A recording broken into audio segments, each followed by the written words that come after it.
What's up? Welcome back to Saturday night. Welcome back to ROM Hack Races, the ROMingest, hackinest races of them all. It's good to see you, and I hope you all are feeling well.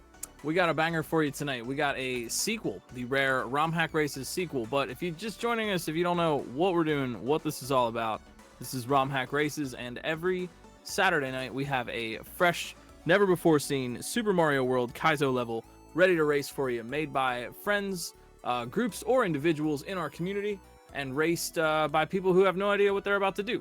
But they are very, very talented, and they're going to put all their wits and skills to the test on this one, because we got a tough one tonight. Like I said, this is a part 2 from last week. It is Wow, Midairs Are Cool Side B. And if you take out the side B and the little 2 dots, the colon there, it forms an anagram of Casio Mario World. So you saw it last week. We had some remix kind of levels of Casio, and normally, kind of a spoiler, but this is what we're doing again this week. It is a tough one, and we have had testers behind the scenes who tested it out throughout the week and gave it some difficulty rankings. The racers do know that going in, and they can prepare themselves adequately. For this, the 285th ROM hack race, the execution for tonight, 8 out of 10. The complexity, 7 out of 10. The racers know that there are 6 sections, and those sections are rated 5 out of 10 for length. So big one tonight. We're gonna see what we got here. We have got our 4 racers tonight. Kind of a late turnout, but it's a holiday weekend. People are chilling. That's all good, and we're still gonna have some fun. And did I mention? Holy moly! Did I even mention the Casio Literature Club? Oh, they actually have names. These creators, they have names, and they are Eden, Jonah, Mars, Mason, and SolveForX. All of them coming through for us to make this level this week. We have got Bunker Games up here in the upper left. We got Louis Duce. We got Nathan MG. We got Germ Dove. Oh yeah, we got some signups too. This is good to see. This makes me smile. Some brave souls trying to take this one on. But like I said, it's a holiday weekend, so everyone's chilling, and we're all here to chill and have a good time. I am GlitchCat. I will be your guide to the big wide world of Casio.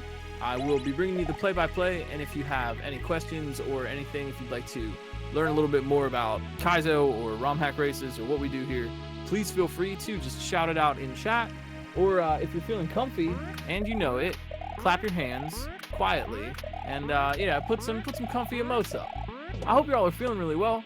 Let's see what else. That's the whole thing. Now you know everything about ROM hack races. If you want to learn more though, if you crave knowledge, go on over to romhackraces.com. That's our official website. You can get this patch plus any of the other 284 levels that we've raced.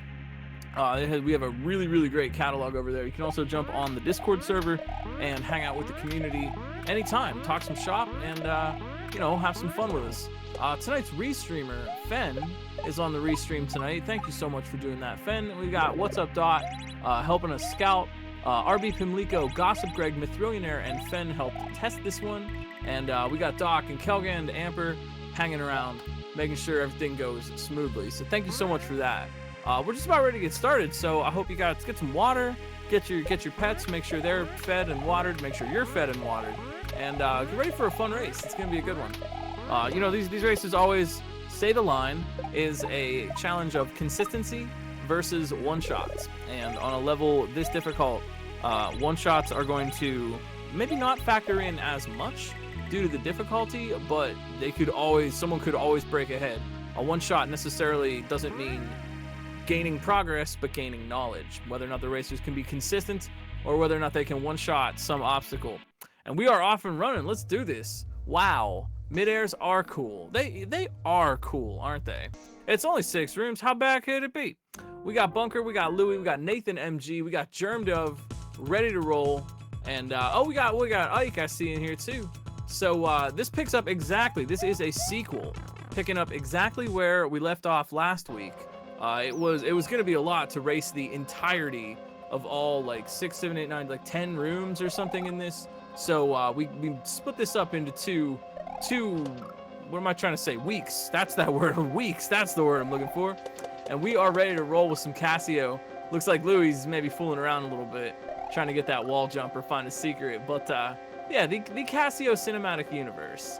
So what have we got here? First section. Only 6 rooms.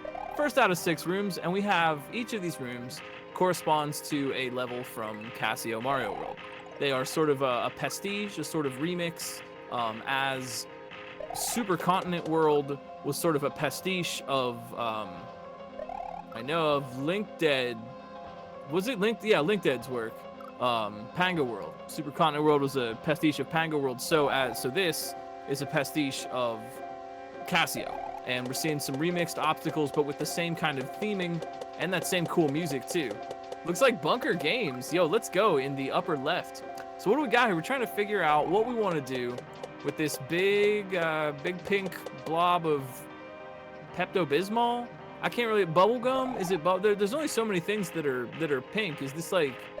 Is this bubblegum? It's like a big chewy. I think it'd be better if it were bubblegum because it's chewy and delicious. You know, as opposed to Pepto-Bismol, which is neither chewy nor delicious. So, you know, let's keep it positive. And we got a spin. So this little pink blob is gonna stick to you, just like bubblegum would, and it's following Mario around. It takes a kind of a slow, circuitous path to get there, but it is coming at Mario, and the racers have got to figure out how they want to both use this and avoid this to get through the section here. We got Revelug, Louie, Nathan, Germdove here, and looks like folks are kind of figuring out if you go down here by the what am I trying to say? If you go down by the dry bones, that's what those enemies are called. Down there on the bottom part, there's nothing over there, right? The racers have kind of figured out that you go down, nothing happens. So it looks like what we want to do is guide this pink, whatever it is, up and to the right. And so it is following you, right? And it's keeping up with Mario, and you can also spin jump. This is the green.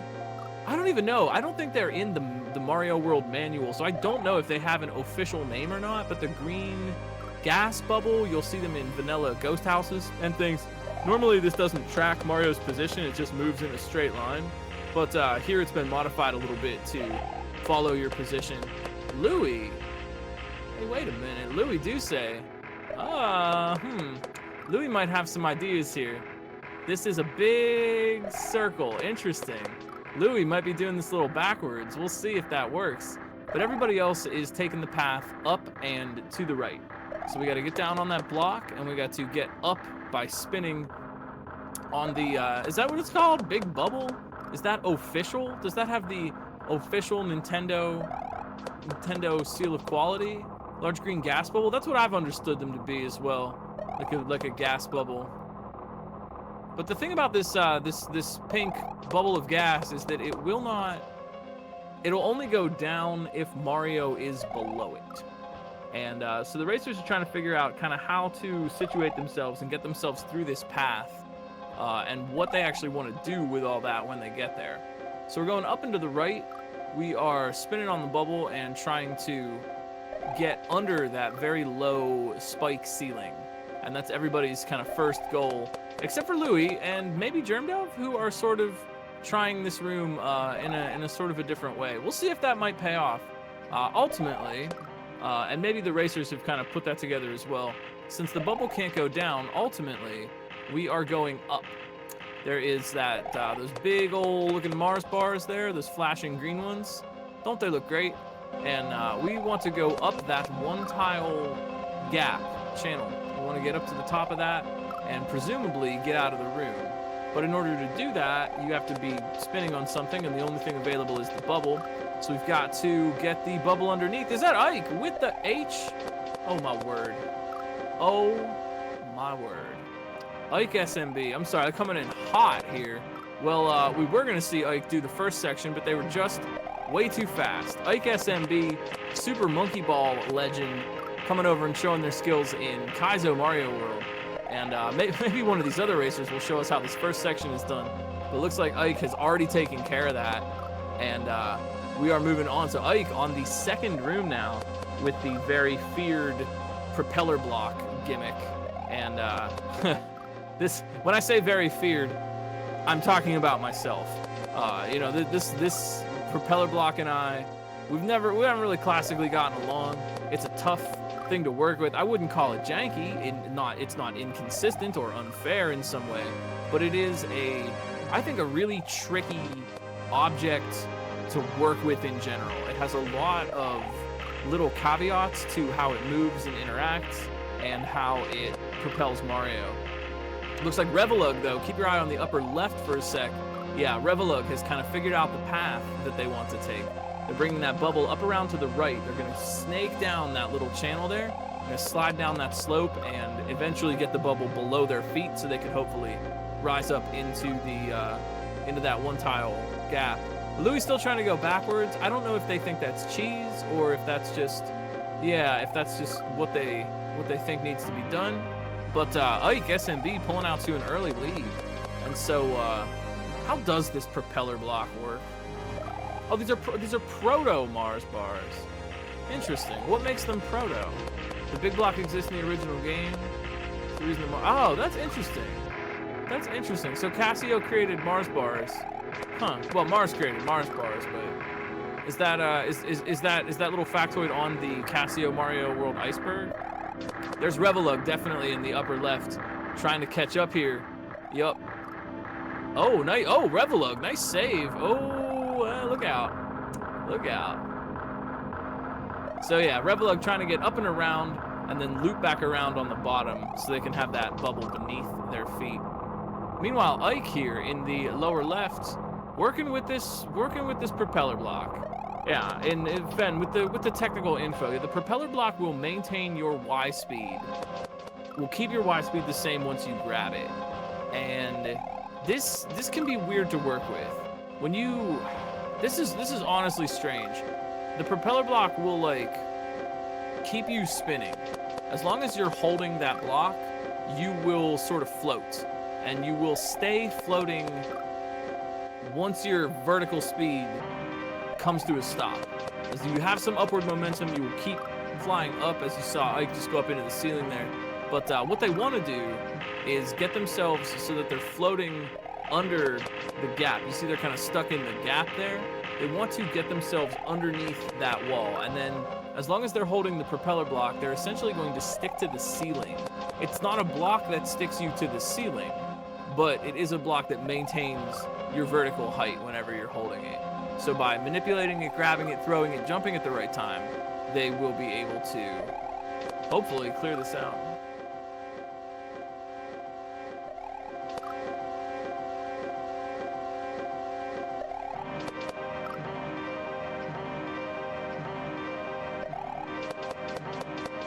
Yeah, I didn't even get a chance to see what Ike actually did for the cheese, but did they skip the room? They came in too fast. It didn't even get a chance. Didn't even get a chance to see what was going on. So yeah, Louis, I would bet that Louis actually does understand what to do here, but is instead in traditional Louis Douce style, going for the cheese and maybe trying to just get the bubble underneath them by getting over onto the stairs early. Meanwhile, Revelug doing it the normal way. Oh, nice. Not even using the slope speed from the stairs. Instead using the bubble to kind of get over onto those dry bones.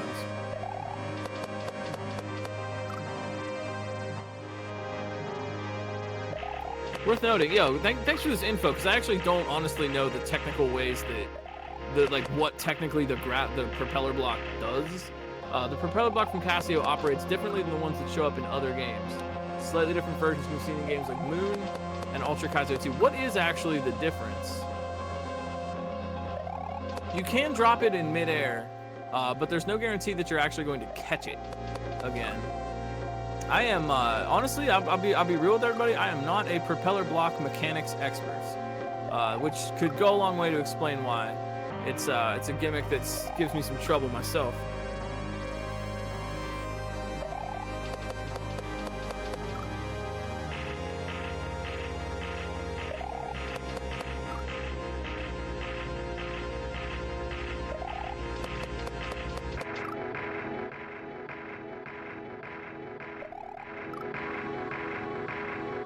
Yeah, usually propeller blocks lower gravity and just give you kind of a floaty moon sort of jump as long as you're holding it. This one in particular, the particular Casio propeller block, will kind of lock your vertical speed once it stops.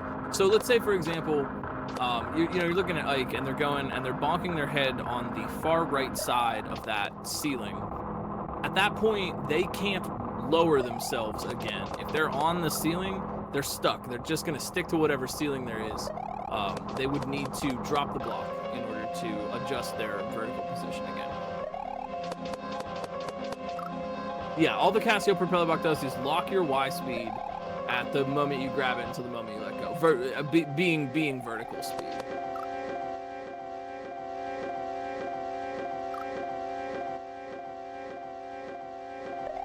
So I'm not sure anymore. I'm not sure anymore about what Louis trying to do.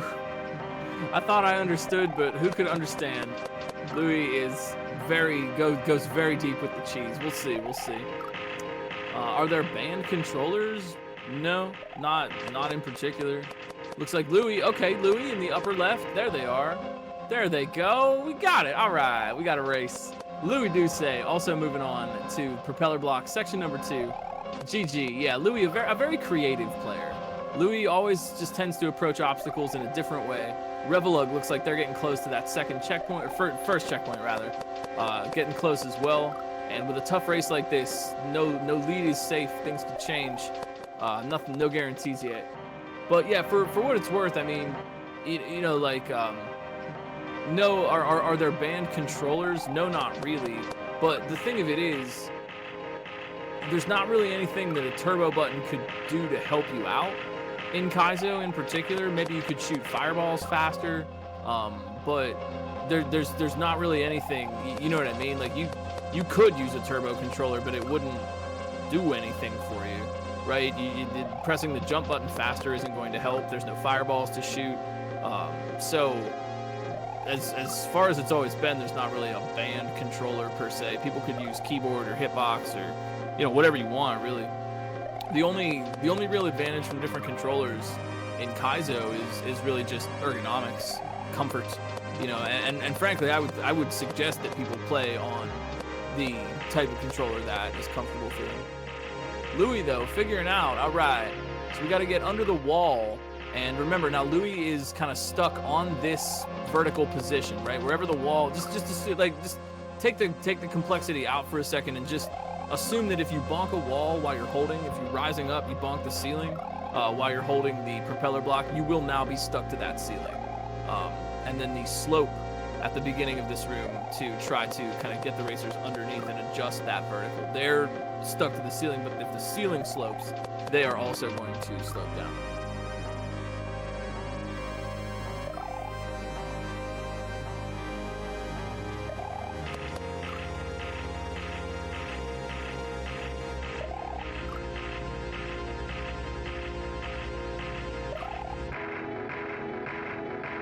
Yeah, there is. I mean, I'm honestly, there's not I'm trying to even think. There's not really a situation I can think of in Casio where a turbo controller would really do anything for you. You might be able to use a turbo controller to get more consistent one-frame jumps. You know what I mean? Like by holding the turbo button down as you're hitting a switch, you have a better chance of getting a jump or something. But that's kind of a unique and interesting. Well, not unique, but that's a cool thing about Casio, in that there's nothing that a different controller setup would help you do. Or you could have like a separated D-pad and use a wall clip or something, but then it would be immediately obvious that you're doing something, out of the ordinary. What's not allowed is save states. This is an RTA race, so save stating wouldn't necessarily count for the main leaderboard. But even if people wanted to do that, you can. We got bunker games. Oh my word. Bunker games here. We're making some moves. I like this. Getting out of this first room. Revelug's looking to catch up in the upper left, and we have got a race going on in the propeller zone. Revelug trying to slide down. Get that, instead of using slope speed.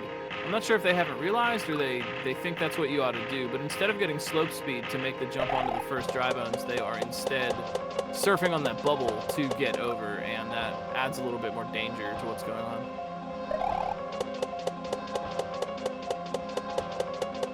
So yeah, could be Louis looking for some cheese. You can get bopped up. So we're saying, you know, you hold your vertical position, but if your vertical position is affected by something, the ceiling or bopping on an enemy like the clapping chuck, you can get pushed up. So Louis might be looking for a little bit of cheese on that. Looks like what they need to do is get over to the right and use the area with the saws to kind of readjust themselves. But what they're trying to do, oh, they got it. They got it. Yeah, but now they're in kind of an interesting position, and this might not actually be the cheese that they think. They need to spin in order to get started in this sequence. They need to, oh, Nathan, what's up? Nathan MG, upper left-hand corner. We got a 4 for 4 on the second section. Love to see it. And so, yeah, so Louis is in a difficult spot with that cheese, because in order to get this all started, you have to start by spinning.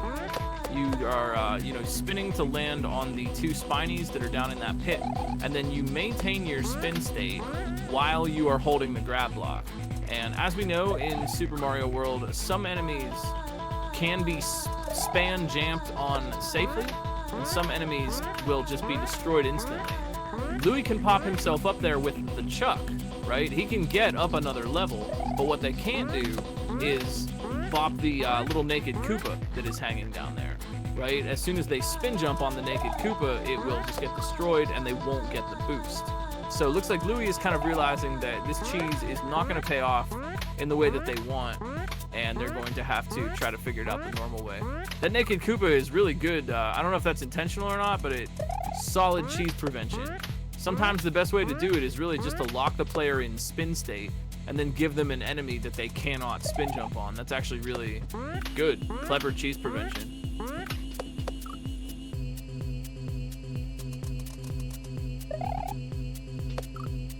I was just curious though, anybody have any E's in chat?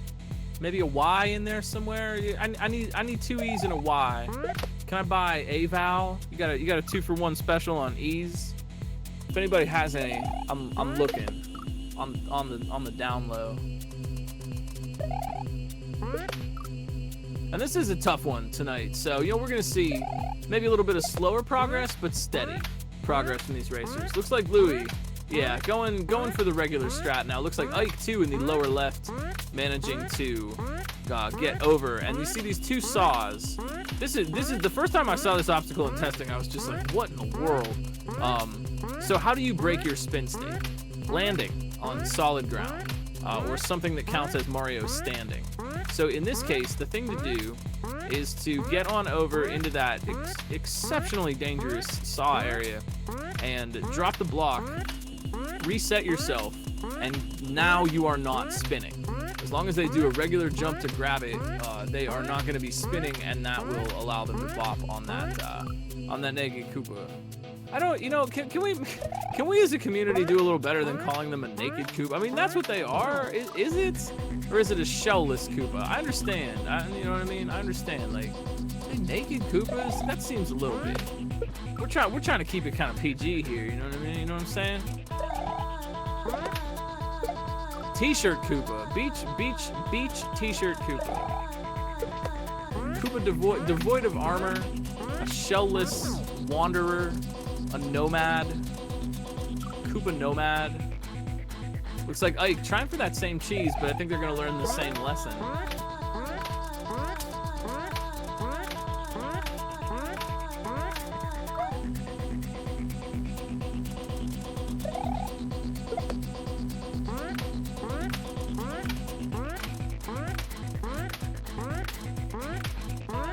Do you think they mind? The Koopas, I mean. Do you think they mind not having a shell? Or are they just kind of cool with that?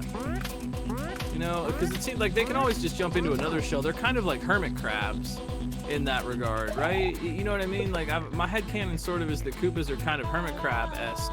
And they, because obviously they're willing to just jump into some other shell. You know what I mean? If there's another shell sitting there, that Koopa's going to jump in immediately. So clearly they don't have any particular attachment to the one that they're in, necessarily speaking.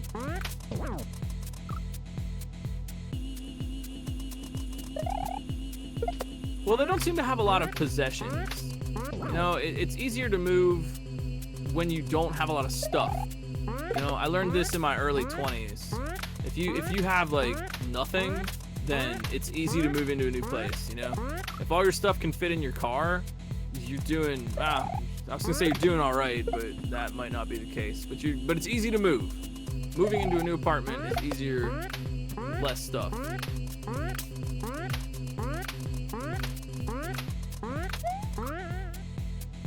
See, I always, maybe their feet are just like, they're just kind of part of their body, you know? They like their rooms are just kind of, or their shoes are just kind of like built in, like horses, you know? They have like hoofs, you know?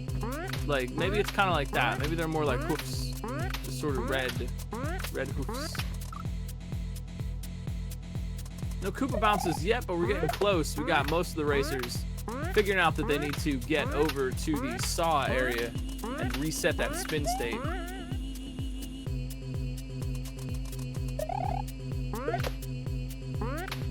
A disco shell is created when a Koopa jumps into a yellow shell. Yellow shells in particular. Not even necessarily a yellow Koopa, other colors will do. But getting into a yellow shell, it's party time.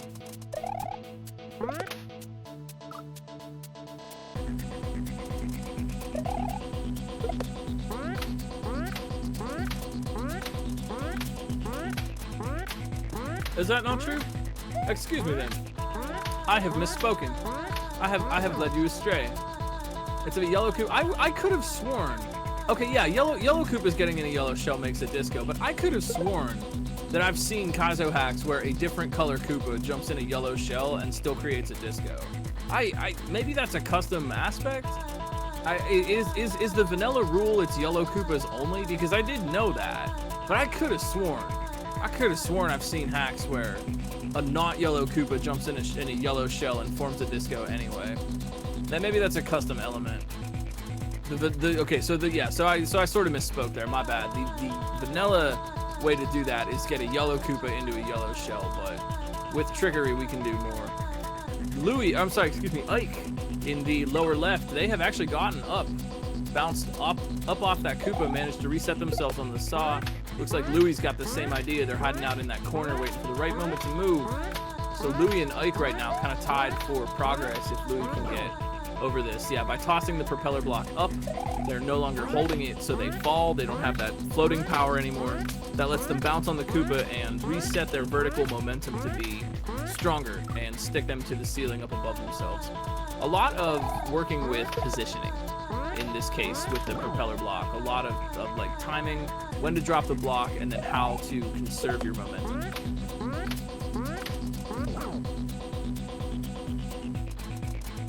You can have a non-yellow Koopa jump in a yellow shell to create a yellow Koopa.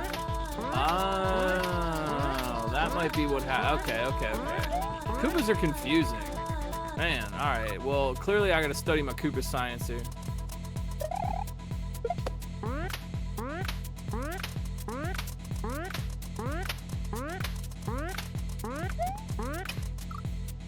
Revelug, look out, yo. Little bit of spaghetti in that first section, but Revelug is just firing right back. They have caught up with progress, and upper left they got a chance. So everybody has now, at least all the progress, top progress has been past the shellless Koopa bounce, the Koopa wearing shoes, clearly not naked bounce, and moving on. So now we got to deal with the Hammer Brother. I'm sorry, excuse me, the amazing flying Hammer Brother.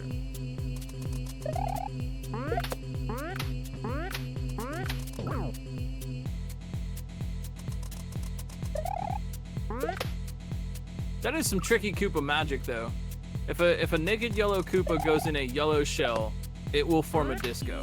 If a not yellow Koopa goes in a yellow shell, it will form a yellow Koopa. When you bounce on that yellow Koopa, a yellow Koopa will be ejected, going back into the yellow shell, creating a disco. Have I got it? Have I got it? I am also learning. Believe it or not, I don't know everything about Kaizo Mario World. You'd think that by like 30 some odd years now I would have picked it all up, but nope. Still learning. Revelug though, dangerous consistency here. Revelug in the upper left, making another chance at this this amazing flying Hammer Brothers section. And they've got a little coin indicator. They can read some clues from this setup a little bit. Oh, going for the moon. Oh, going for the moon. You love to see it. So they can read some clues from this setup. In the one case, they can see clearly that there are some coin indicators down on the bottom by the spikes. They can see that, okay, their attention is being called to that area. There are 2 Hammer Brother platforms, one with a Hammer Brother on it, one without. There's also a big old spike ceiling, as well as that little 2-tile prison of clouds that's up there. You cannot go in there, you cannot throw something up in there, it will not come back out. So from all these contextual clues, they may be able to read out this next setup. All racers, yo, thank you so much. What's up, Dot? We love our trans comrades scouting for us tonight. Thank you so much for that. And yeah, we got a full race now. Everybody working on section number 2, and Revelug just showing us what the power of consistency looks like. There's that moon. There's that moon. So the racers have seen Revelug's home planet needed them. I don't know if they're ever gonna come back down. They're just kind of up there. Ah, there they are.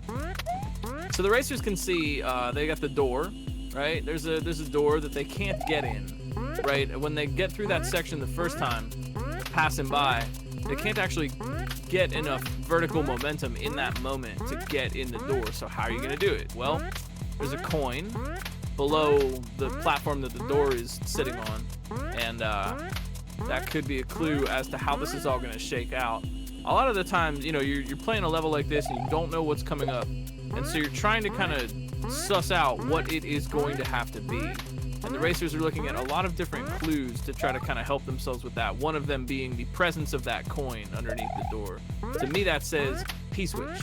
Hit the P-switch, turn it into a block, and then you can stand on the block, jump yourself into the door that way. So I'm gonna presume that at least Revelug, who has seen that part, is pretty well aware of how this is gonna go down, and now they just have to figure out how to make it happen.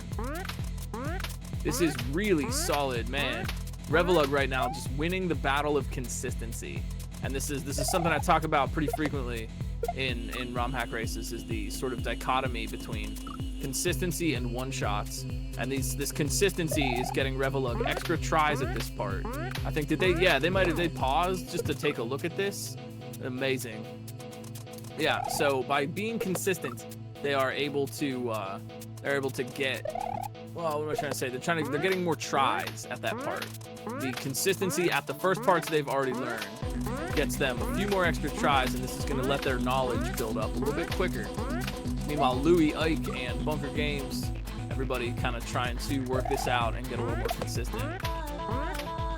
Yo, is that the Brazil? Is that Brazil watching? We got the Brazil Casio community in the house. Some of the best shell players out there. Some of the most creative level makers I've seen. The Brazilian Casio community, for real, watching our stream. Amazing. We are honored.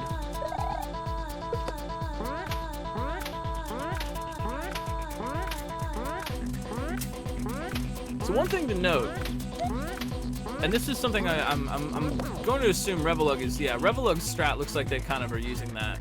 And yo, looks like Ike with a shot, maybe at the Hammer Brothers.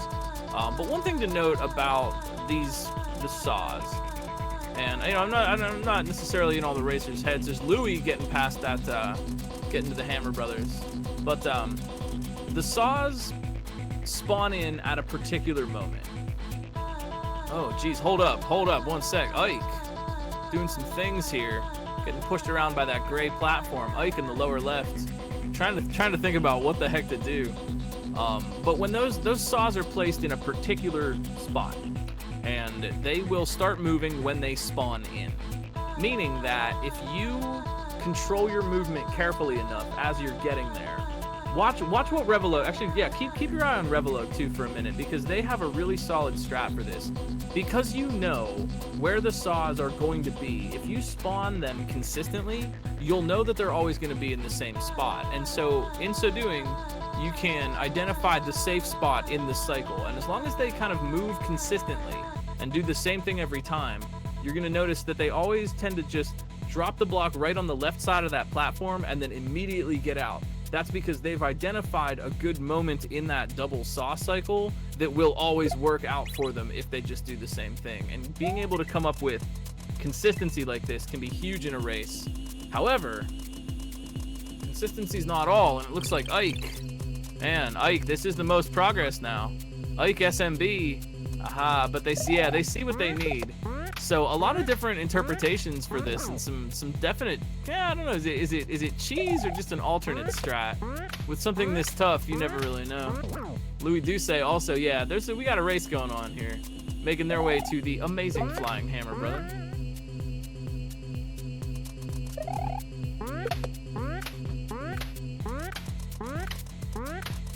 So it's Revelug's consistency right now versus Ike, Louis, and Bunker's ingenuity.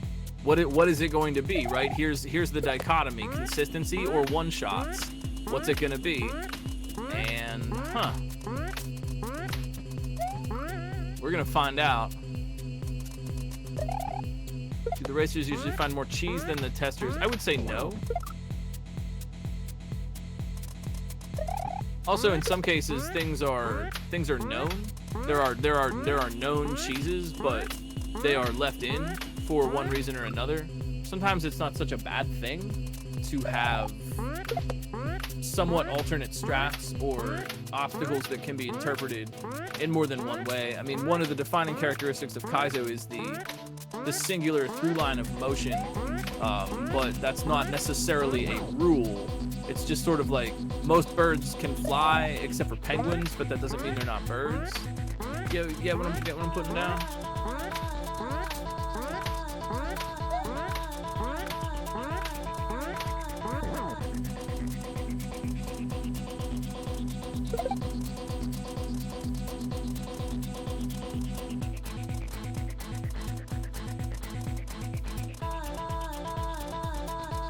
So here we go, Ike and Revelug, both looking at the same section, staring it down.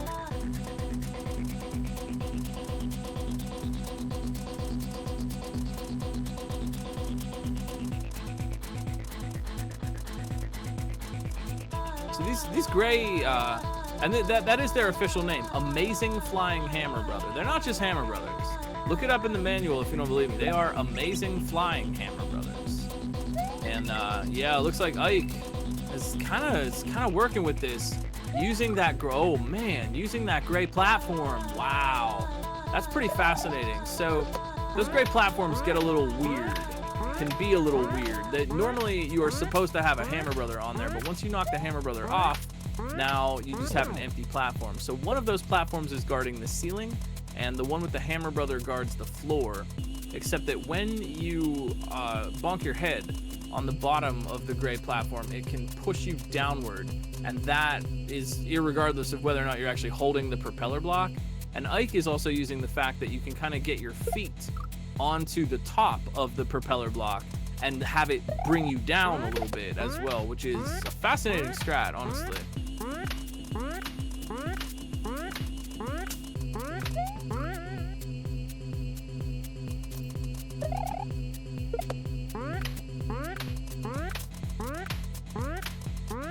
Yo, Bunker Games.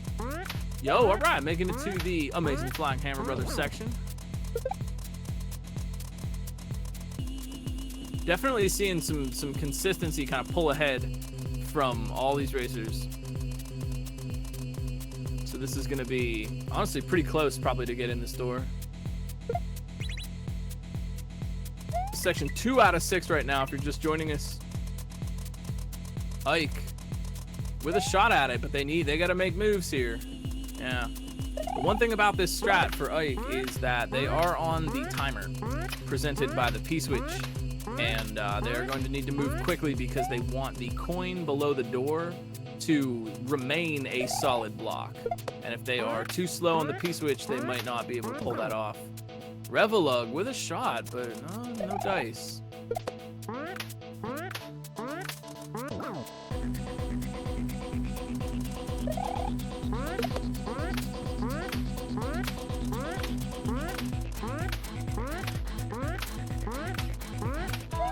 It's a good night for E's if you have them.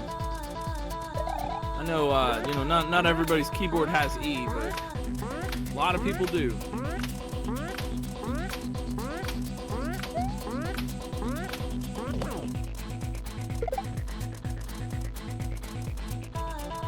E check.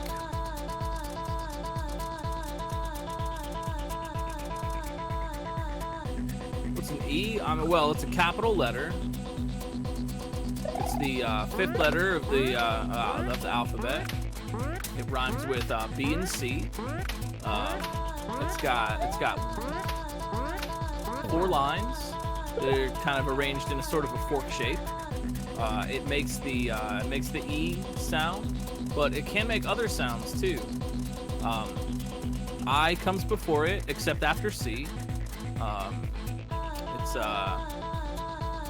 It looks like a table if you turn it upside down, or if you rotate it 90 degrees, it's an M or it's a W, depending on what you want. So it's a very versatile letter, and you can spell a lot of words with it. A whole bunch, really. There's a book about it. I forget the author. Webster, the dictionary guy, Webster.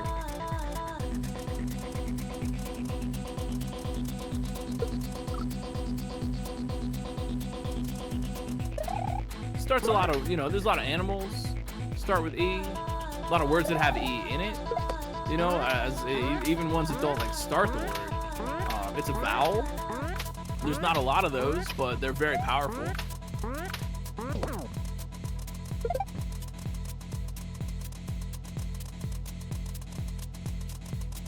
I hope this has been educational.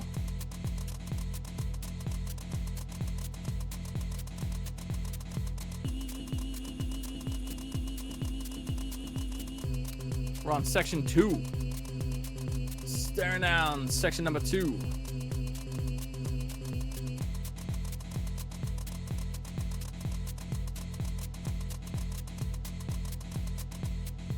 Two out of E.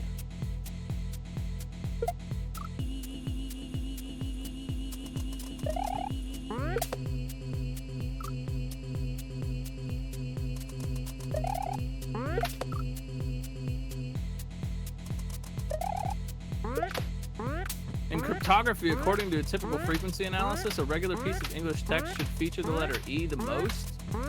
That's actually really fascinating. Is it the most used vowel in English?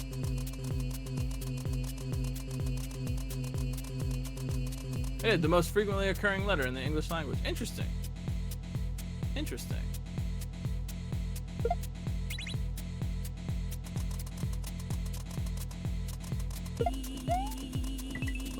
Listen, when I was in school, they taught us letters with anthropomorphized letter people.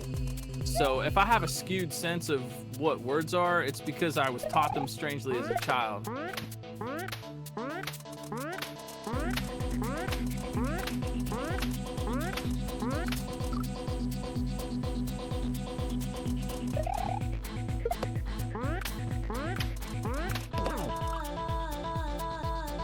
Also, too, I hope you all are having a good night. Thanks for hanging out for some ROM hack races. Thanks for being a part of what we do here. If you have any questions or want to learn more about letters, you know where to go.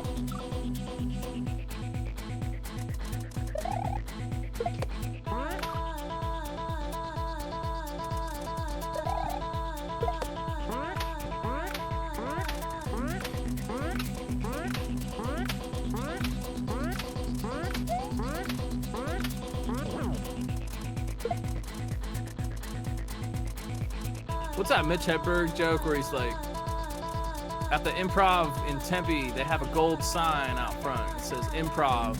And at the end of the set, at the end of the week, they weren't going to pay me. So I stole the M. And then I took it to the pawn shop and I was like, hey, dude, you want a gold M? And he's like, no, what would I want a gold M for? Well, how about a gold W? I had a bad set last night at the Improv. They added an E to the end of the sign.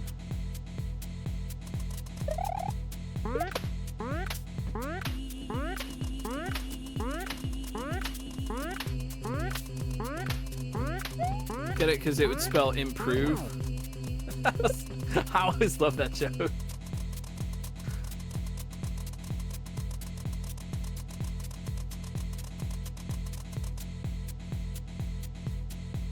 Huh, so a lot of different ideas here.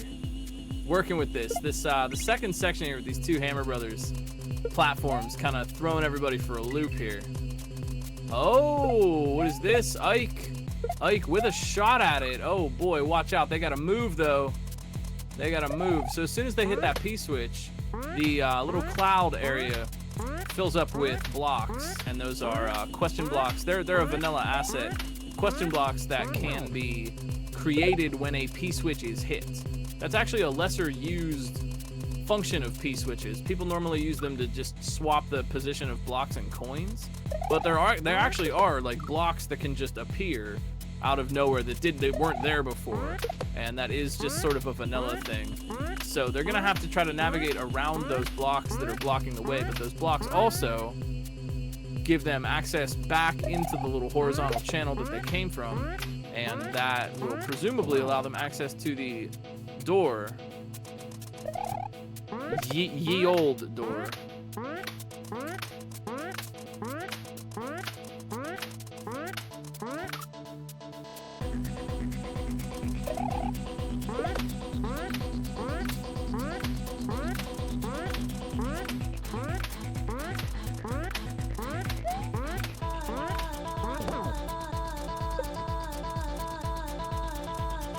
Now the letter E didn't sponsor it. It's all part of our ROM Hack Races literacy program.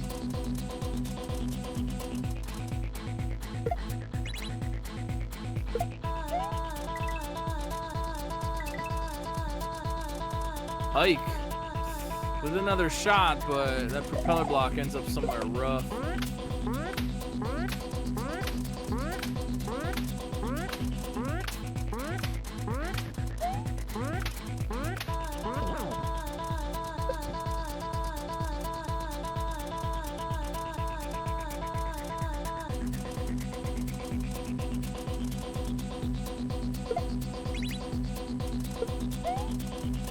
Honestly, I dare say the propeller block is one of the toughest custom aspects. Like, just in any level.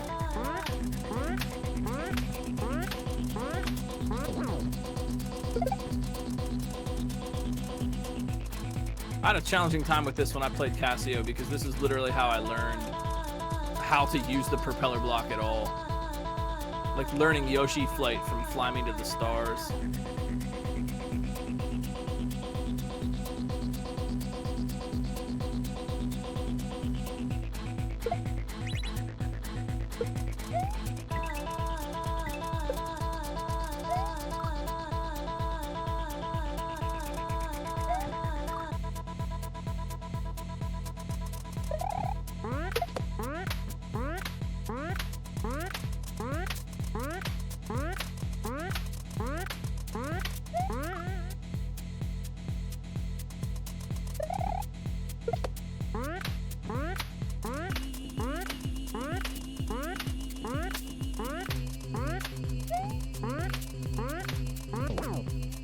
Huh, Louie, trying a new strat here.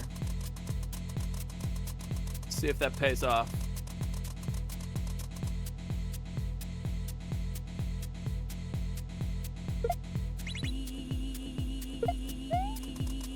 Meanwhile, Ike doing some cosmic brain stuff over here, but they're adding in a lot of complexity and therefore a lot of points of failure in their strat. See if that works out. He could. Not to doubt the skill, just there's a lot of complexity in that going on. It's possible. I think they could get it this way, but I also think that there's an easier way to go about this, and it looks like Louis Duce has figured that out. As far as I understand, the intended strat for this part is actually to just kill the lower Hammer Brother. You can drop the block when you're holding it. You just need somewhere to land. And the lower Hammer Brother briefly provides that and gives you a chance to just scoot right over and get that P-switch. And And it looks like Louis has kind of put that together. If you look at the coins on the bottom, they are a place for you to stand, but they're also kind of an indicator about what you might need to be doing. Yeah, Louis got some moves here. So this is gonna get kind of dangerous. Keep your eyes on Louis. Upper right-hand corner, they are in that door. There it is. Yep, they figured out a way to make that smooth. And Louis is gonna move on to the second section ahead of racers who got there before. So that's really good theory crafting, strat finding in this one. That's smart. Yeah, that's smart. When I was doing this section in testing, that's how I did it. Drop the block, kill the hammer brother, and then use that kind of freedom to make your way back. Looks like Ike too. If we could get Ike to catch up here, that would be splendid. Ike SMB in the lower left for the door for the win. Let's go. Oh, that's great. Ike SMB and Louis Duce both moving on to section 3. Bunker Games and Revelug still working hard. And now what? Now what? Well, like I said, every room is an homage to Casio, a level from Casio, and this level from Casio is tough, man. We've got chain chomps. Normally you don't see them in Super Mario World. They are Mario 3. They are not in the vanilla sprite set in Mario World, but they have been added back in just for fun. And we gotta figure out what in the world to do with these little guys. So Louis and Ike right now on like exactly the same. They have the same amount of knowledge. They have the same progress, same room, kind of in a deadlock right now. And we get a little change in song too.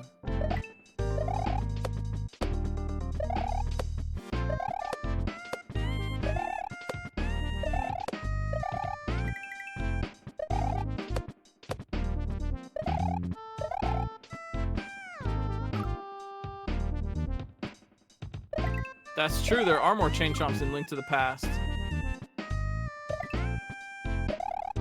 Looks like Louis kind of picking this one up first. Yep, they're gonna go off that first chain chomp and get on the block up above themselves. That's what that coin trail is indicating to the players. They want to get up on that double-ended purple pipe up there. And the chain chomp in this area, Ike's figured that out as well. The chain chomps in this area, the black ones in particular, will follow you around.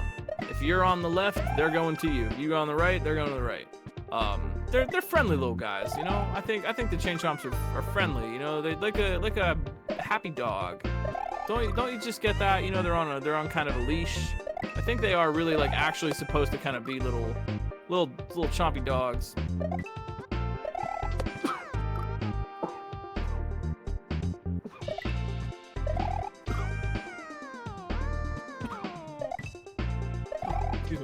Excuse me. I'm fine. I'm apparently allergic to good gameplay. My gameplay senses are acting up.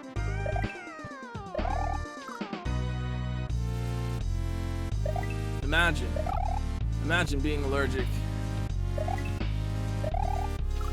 So Louis figuring out this first instance, getting up and getting over, and then guiding that lower chain chomp all the way.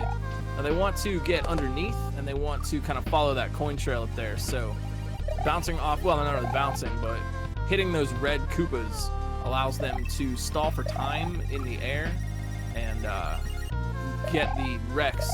There's a Rex that's walking toward them. They need that Rex to walk a little bit, so they have to hit all 4 of those Koopas in order to stall out the time that it takes the Rex to walk into the right position.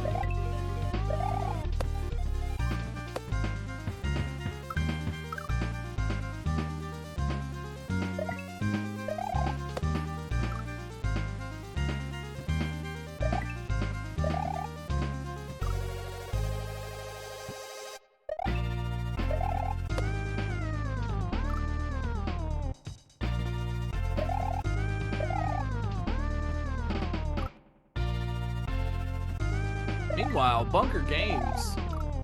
Yo, Bunker trying some things out. As Louis, yeah, making a little bit of progress. this is another section. I mean, all sections obviously, but another section where consistency is really going to come into play, especially on this first jump. Where the racers right now really want to be consistent at getting past the wrecks, and it looks like Louis is trying to manage that. So now we got this kind of aggressive chomp with a gold streak on its self, and they want to guide that little buddy.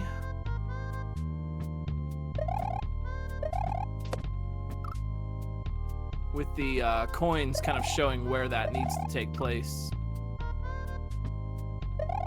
Louis, oh my word. Louis, yup, understands what they want here. They got the slope speed, oh my. So this is such a cool construction for this area. And a lot of these areas have been just really, really well constructed in an interesting way. They're gonna go all the way to the left over there by guiding and getting under and guiding that chomp. Louis making some quick work of this. They're gonna be out of here soon. Louis getting, very consistent, getting back to that slope. And then they're gonna use the slope speed to bounce all the way back over, get to the side. Oh my word. Yeah, Louis being cautious. Couldn't save him though. So they're taking that path all the way back to the right. And if they were to jump through that 2 tile to the right earlier, they would not have the speed to cross the gap. The only reason they have the speed there is, I'm sure, as you know, sliding down a slope and then neutraling on the D-pad will give Mario slope speed, which is faster than even P-speed. And by maintaining that speed, once they have jumped off of the slope, they're not going to press left or right on the D-pad, and only jumping. And by articulating their jumps properly, they will maintain that slope speed and be able to jump over the big gap. So having seen that once already, yeah, this is where consistency is really going to shine out, because Louis is just getting back to this part. They just need to get more, 1 or 2 or 3 or 4 more tries at that slope, and they will be out of here. Plus, they know what is coming up after they land the big jump, and that is going to work to their advantage as well.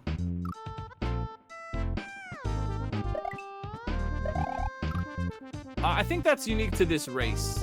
The Casio Literature Club has provided us here with a fine pastiche of original Casio, and the theming is relatively the same, but the level structure itself is new and unique. Louis in the upper right with another shot at it. B, B, B, B. Hey, that's not an E. You gotta take, if you take 2 C's out of a B, you have an E. You know what I mean? Like if you remove the little middle parts in the B, and then you get 2 C's and an E. A B is really just 2 C's that are hanging out with an E.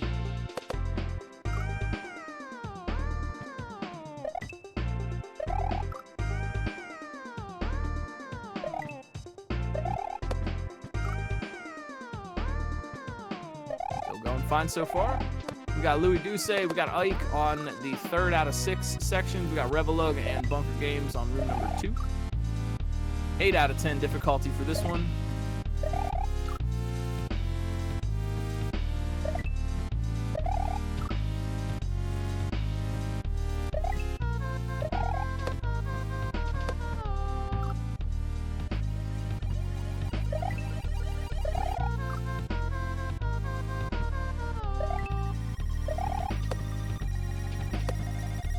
And Louis with that consistency, yeah.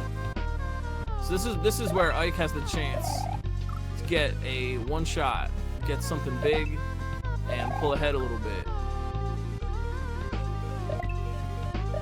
But if Louis can keep this up, man, this consistency is really saving the day.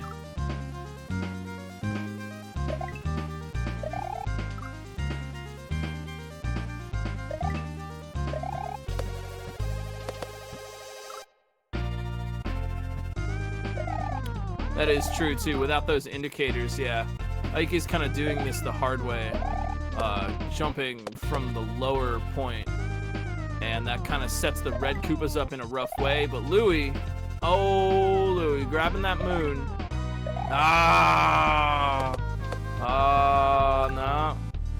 No, No, they got the moon though. They got the moon. Yeah, you gotta respect it.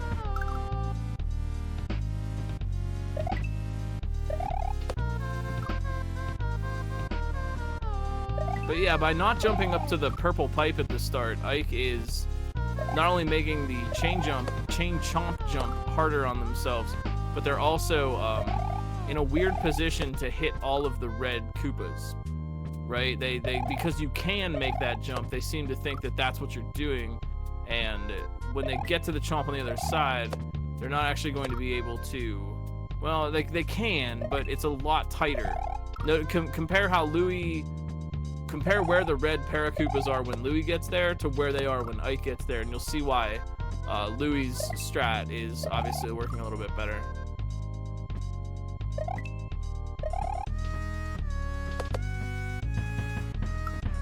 One thing to mention too about these gold chomps. Here's Ike though with a chance to learn some stuff.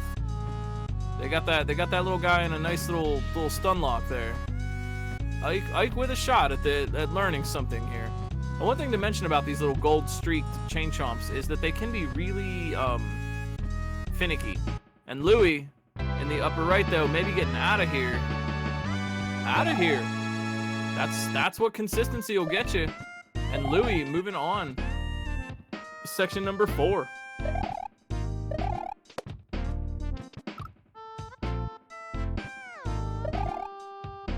And now, a gimmick that I actually do really like. You know, traditionally, we call this Casio water now, but the old schoolers called it heavy water. And it actually did appear in a game that I do not remember the name of before Casio was a thing, but now we are gonna do some heavy water. I think this is also one of my favorites. I like Casio water. I spent so much time playing Love in the time of Lexapro that I am now quite good at Casio water. You know what I mean?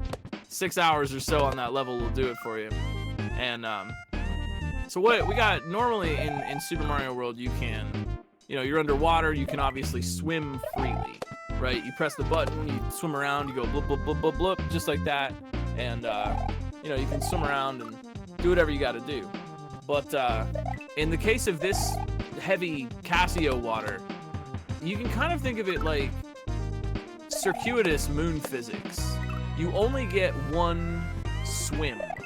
You can jump up and you can fall down, but you can't actually like paddle while you're in the air. So it honestly is kind of just like moon physics with extra steps. But the interesting thing about this, and the reason I think Casio water is so cool, is that you can control your vertical and your horizontal. Or you can control your vertical, rather. You can always control your horizontal. If you are pressing up while you are if you're pressing up when you're jumping, or while you're bouncing or contacting something, you will jump a lot higher than you normally would. You can really lift yourself up in the air. Consequently, they want to be able to control that.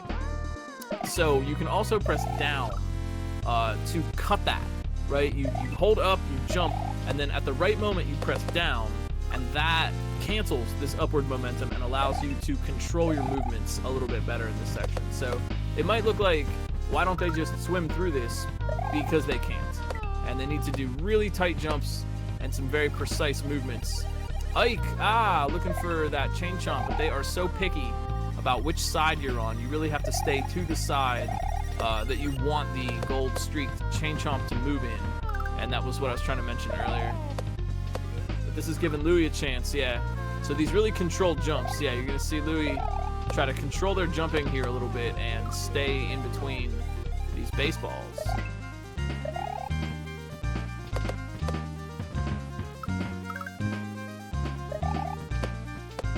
Ike though, with the consistency, Ike SMB, yo!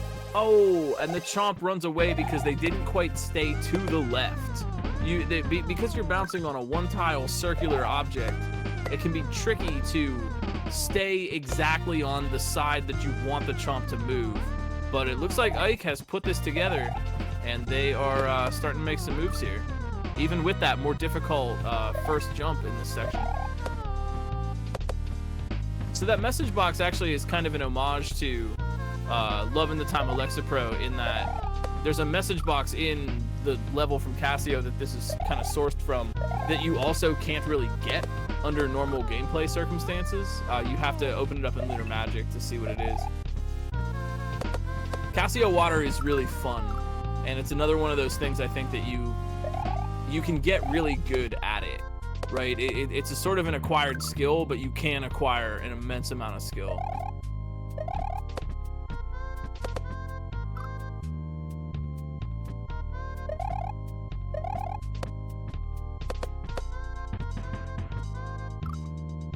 I wouldn't mind seeing more Casio water levels.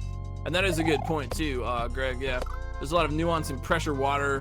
After using an upswim, you can switch to neutral and slow your ascent as well without stopping it. So you really do have a lot of subtle control over the way Mario moves. But it all is what I would refer to as jump articulation, which is really just kind of a pseudo fancy word of way of saying, like, you want to control your jump, right? But you can articulate your jumps very well with subtle controller technique. In this case, either holding up, pressing down, or neutraling. And it doesn't seem. I mean, the gap is right there to jump through. The challenge in this case is the physics themselves, is being nuanced enough. And the thing about Casio Water too is that you sort of have to preempt your movements.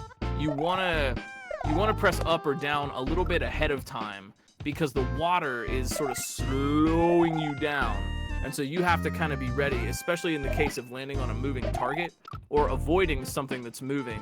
You're sort of thinking ahead and trying to anticipate, especially with the falling gray platform that you see Louis dealing with up there. They want to get on the left side of that platform, but then they want to do a tiny jump and be able to catch up with the platform again. This is not, or that gray moving platform rather. This is not free. This is obviously not easy to do.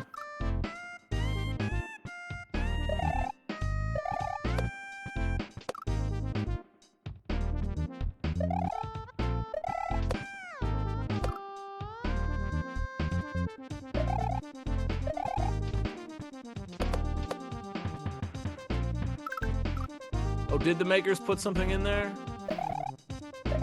Maybe we'll have to find out.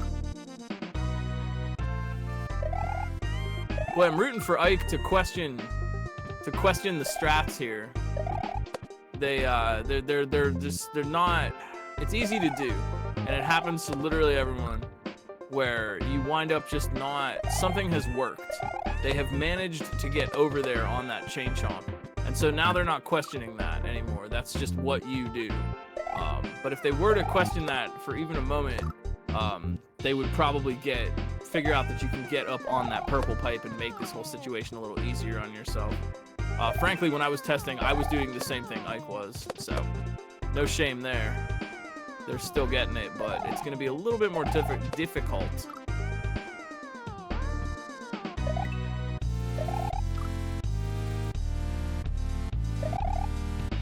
I don't even know if it's necessarily, I mean, yeah, race brain, but I've done this a lot to myself, just not in a race situation even. Oh, you can just do that. Oh, I see. And the coin trail, I mean, it's there.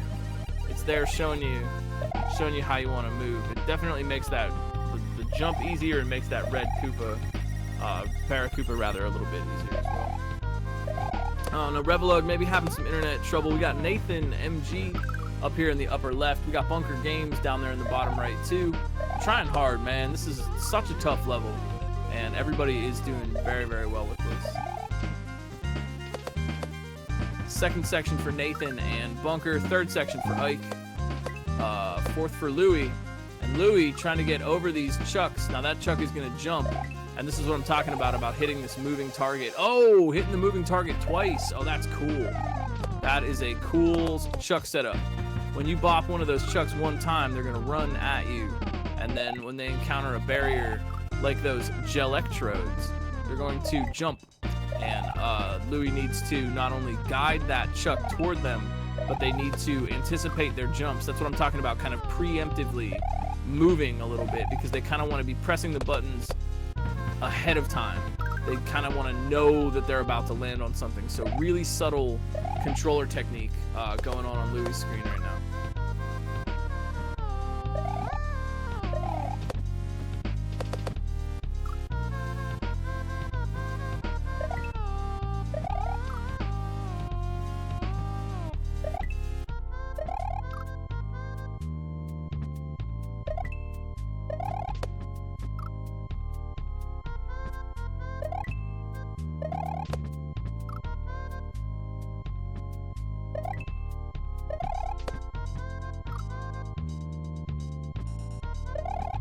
No clears yet. Louis Duce in the lead though. 4 rooms out of 6. Really nice control off that chuck jump, and Louis gonna get another shot at progress here. They know what they want now. That chuck's gonna get blocked for a minute. Oh man, here comes the disco, of course. No Casio water level would be complete without a Casio water disco surf. And normally when you're spinning or you're jumping on a disco shell, you kind of get popped up a little bit. Underwater and with Casio physics, all of that sort of changes. In this case, I mean, Casio water, there is like gravity going on, but you're slower, you descend a little more slowly, and you need to have some really good articulation.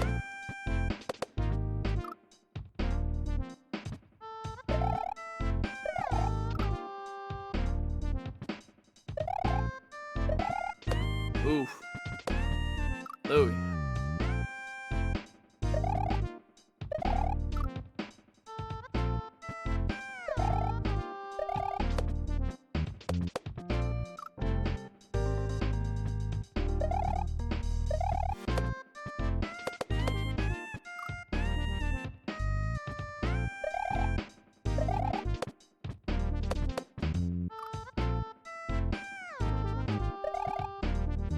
I feel for Ike right now, just having a rough time, but just pushing through with that tougher strat. They are getting some tries at this chomp, so a one-shot here for them could be huge. Once they land, I mean, it's pretty obvious what you're doing once you land on that slope, and once they do, that could be huge and could change things up a little bit. Get that, yo, Ike with that consistency. Getting back there, staying to the left, guiding that chomp. Okay, here we go now. Yeah, the slope speed. The slope speed and the jump. Ah, nice try though.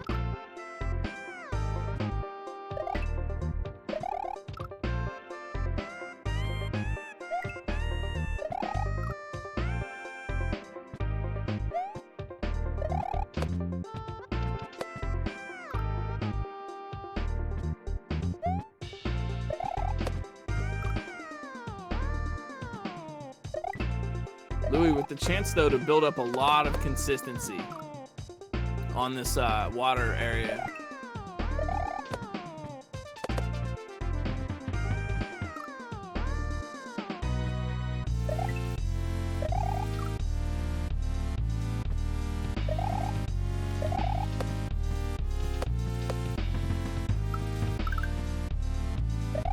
The nice thing about Casio water is that once you have your technique down, it works. Once you know, it is possible to be really consistent with this. Once you know how to deal with the obstacles, you're sailing. And here goes Louis.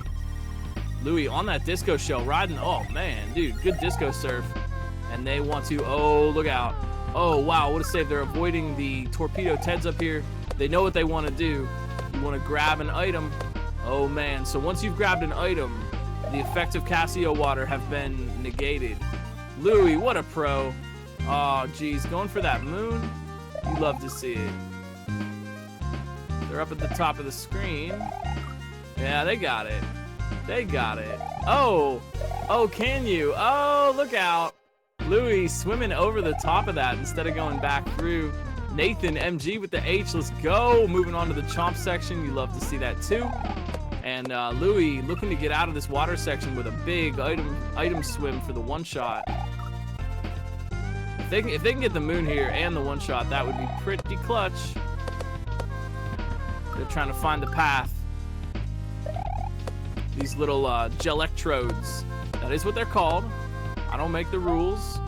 They are from Super Mario Bros. 3. You see them in underwater levels, and they'll kill you.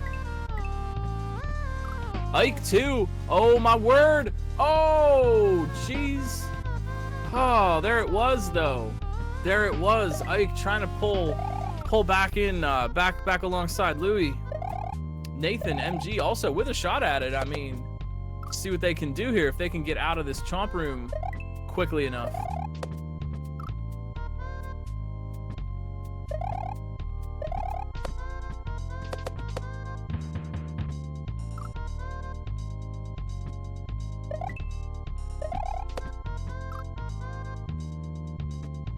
Yo, meanwhile, shoutouts to Bunker Games as well. Working really hard on this propeller block section, possibly one of the toughest, actually, in the level. Ike, man, getting that muscle memory. They are making this harder strat work, and that is impressive, to say the least. Germdove also, yo, working hard for it. We're cheering everybody on.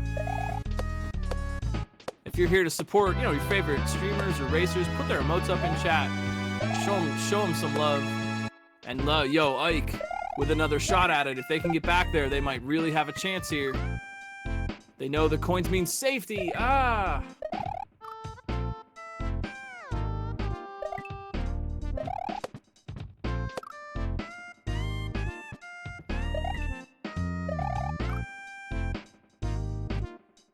So no clears yet, but remember this is an 8 out of 10, so we're fighting. 8 out of 10 is fighting words.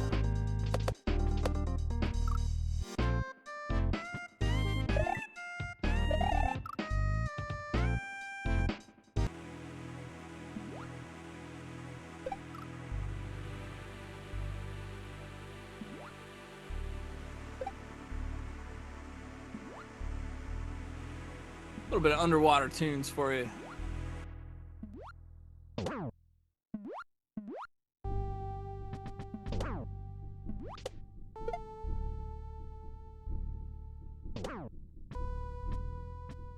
So this is the moment for consistency, and it's really gonna pay off in this water section, given that things are slow, right? It's there. This is just an inherently slow section, and that's gonna, slow them down a little bit.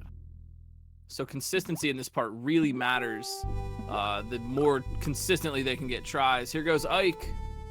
Bam! Ah, you hate to see it.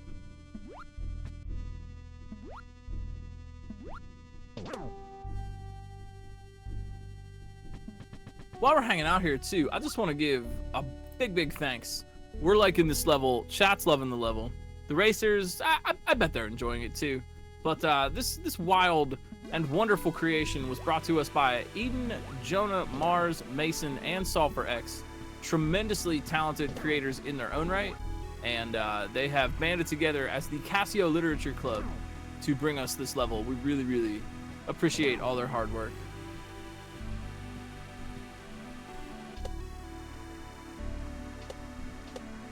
Man, oh jeez.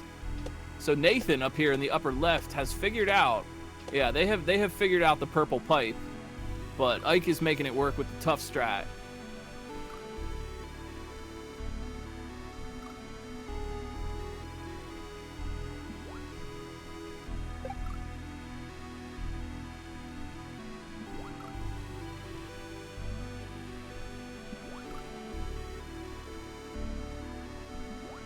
Oh, I'm not actually sorry. I'm not sure. I was watching Ike and Nathan. Is that an ascension death? Word. Sprites moving upward can occasionally clip into Mario's hitbox. Even if you're jumping on them, the sprite has moved inside of you and you are dead now.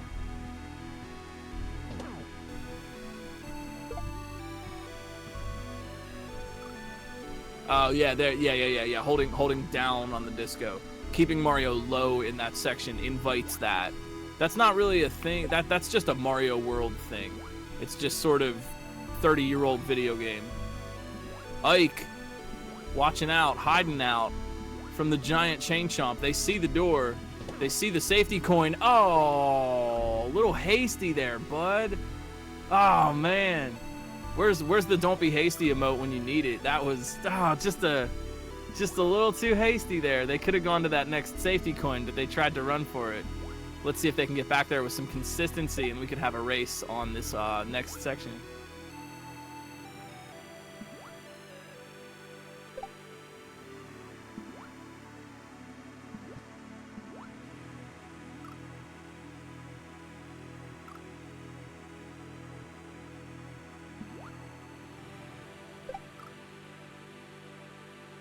We could see some moves here too from Nathan.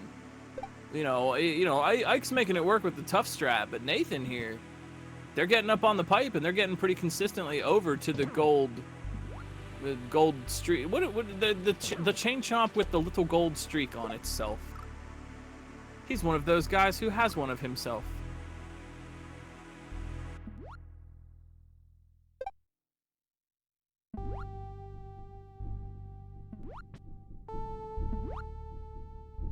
I'm really glad everybody's enjoying this tonight. These are always so super fun, and it is one of my favorite parts of the week.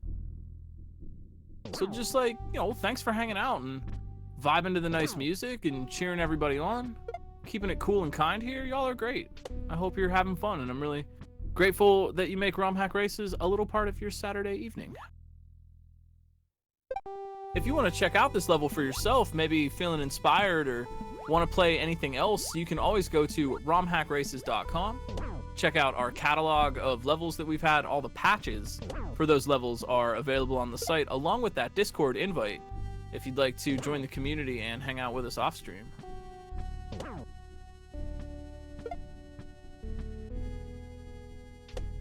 But this water section, Louis got the consistency, man, but this water section kind of slowing him down a little bit. It takes longer to get a good attempt. And this section is a little bit big, too.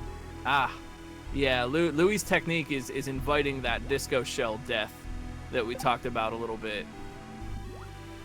Sometimes, like I said, we're talking 30-year-old video game engine here, and we've been able to do a ton to this game, but some little tiny, rough edges in the code itself, it takes a little bit of time to smooth out, and frankly, maybe this is just my opinion, but frankly, I think that dealing with some of the inherent Super Mario World engine jank is a skill.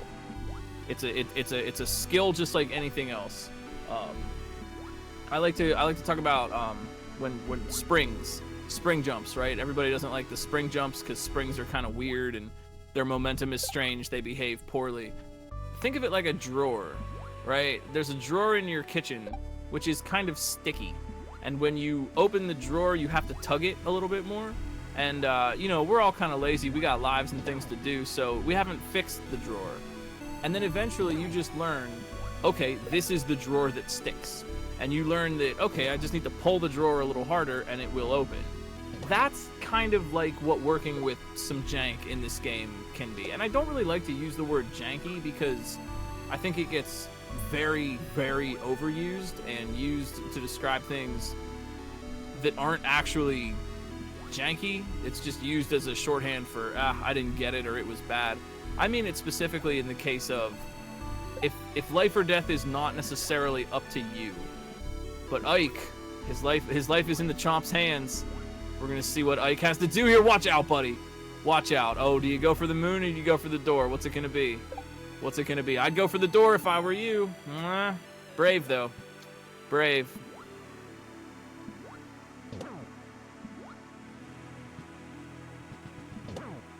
That was brave. I think they were going for the moon. Gotta admire the bravery on that one. But yeah, like in dealing with Mario World, we're playing a 30-year-old video game engine. There are a few rough spots, but like I said, knowing where those rough spots are and playing around them is part of the skill. You do that with skill in the same way you deal with an obstacle that behaves more consistently. I use janky in particular. I don't even, honestly, I don't even. We need a different word. I think janky is just run its course. Frankly, I don't. You know, it's not like we're ever gonna get rid of it. Like, feel free to use it, but I think as a descriptor of things, it's kind of ran its course. You know what I mean? Like, it barely means anything anymore. Oh, Ike, with that back again. There you go. All right, that, you know what? No shame in that. They went for the moon. They got back. They got in the door, and they are moving on. Section number 4 out of 6. Ike, SMB, trying to catch up to Louis.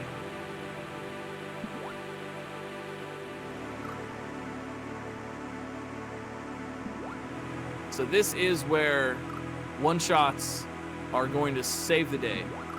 We will see how articulate Ike is going to be with this Casio water, and Louis with more info about this level and more knowledge and a little bit more muscle memory from having time spent here.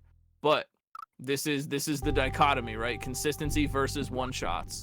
And if Ike could get some knowledge, get some one-shots, they could pull ahead right now.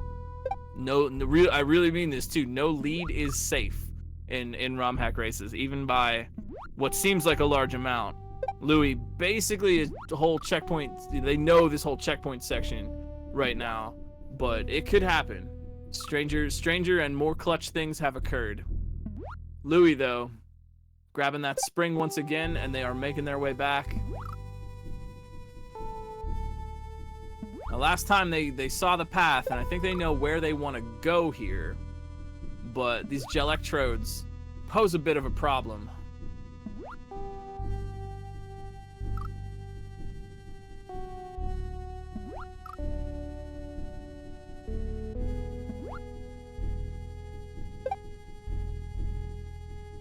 Bunker Games down here working hard. I want to just give everybody that good encouragement and that shout out.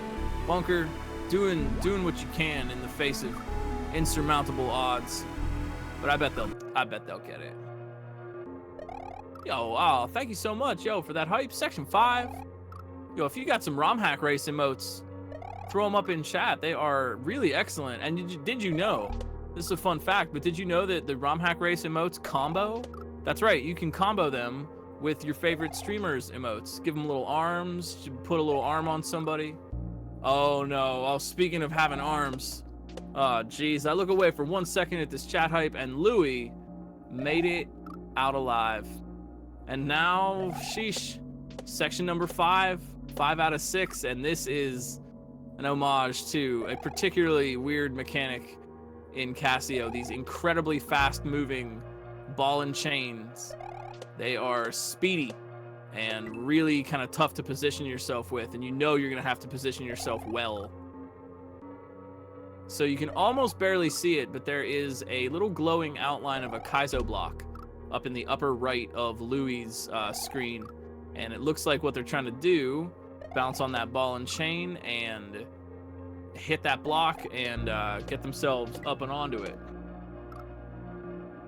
But they've got to do it by anticipating this really fast-moving ball and chain, as the SMW credits describe it.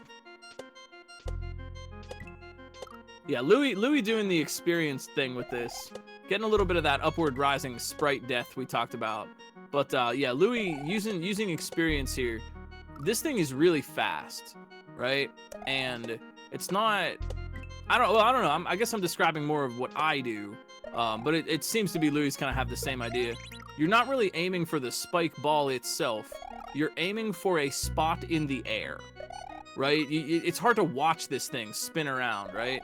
So Louis is just kind of consistently jumping into the same spot in the air because they know that that's where it will be. You sort of have to play to where things are going to be rather than where things are. Meanwhile, Ike down here in the lower left getting comfy with these baseball chucks. Yeah, it looks like they figured out they want to bop that chuck in the head, get him to run out and act as the next bounce over that big wall. And Louis, yeah, getting that consistency, Now there's a moon. I can only imagine what we're about to see here. Nathan, yo, look out. Nathan, MG. Oh man, with the chance for a close. Maybe a 2-shot. We'll call it a 2.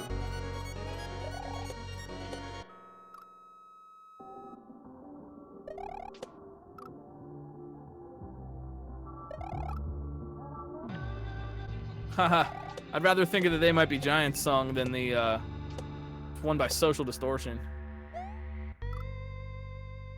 That's right, I'm throwing a little shade on the band Social Distortion. I'll own that. I don't think they're that great. I think They Might Be Giants are better. I said it. I said it. I'll say it again. I'll say it again.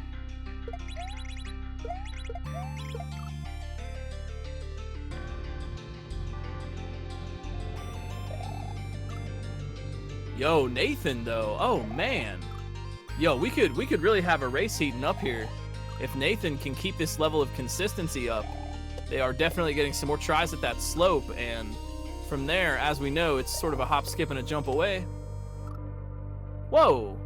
Wait a minute, wait a minute, wait a minute, wait a minute. Ike? How'd they do that? I look over and I see them jumping that wall, but both baseball chucks are still stuck in the floor. How'd they do that? Just a big jump? We'll have to watch and see.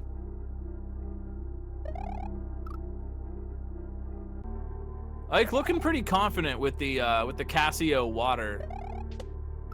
As a this is something I've learned more about. Every time I see something about Super Monkey Ball, it always seems like Ike's name pops up. They are an incredibly talented Super Monkey Ball player, and it seems like subtle control, right? Subtle taps on the D-pad. That's their thing. That's a as far as I understand it, that's a Super Monkey Ball thing. Louie with that moon. So here we go. We gotta get off the ball and chain. Louie's gotta hit that Kaizo block and stand, and then we've got those kicking Koopas. They are kicking the shell at the switch, and those switches are flipping on and off, so they gotta move extra quick and figure out kind of how to do this all in such a way that the Koopas aren't gonna kick the blocks out from under them. And you know, this whole time, there's been a specter looming over this race. 6 sections. What do you think, chat? Are we gonna see a boss here? Because anyone who's played or seen Casio will probably know. There's that moon. Good job, Louie.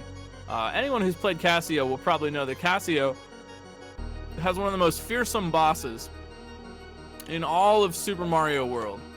It is absolutely fearsome. One of the toughest. Pardoner Fennel, who apparently comes from some other game that I've never played. So as far as I know, she's from Casio.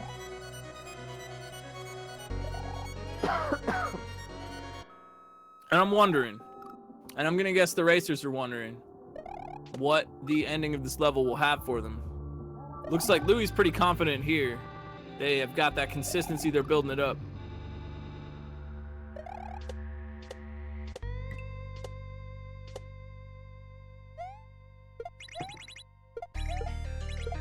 Yeah, that's what good controller articulation will get you. You really, it is possible to be skilled enough at this game that a one-tile jump like that is basically trivial.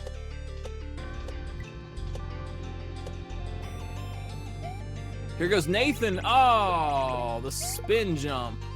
It even said BBB. Could happen to anybody. Nice try.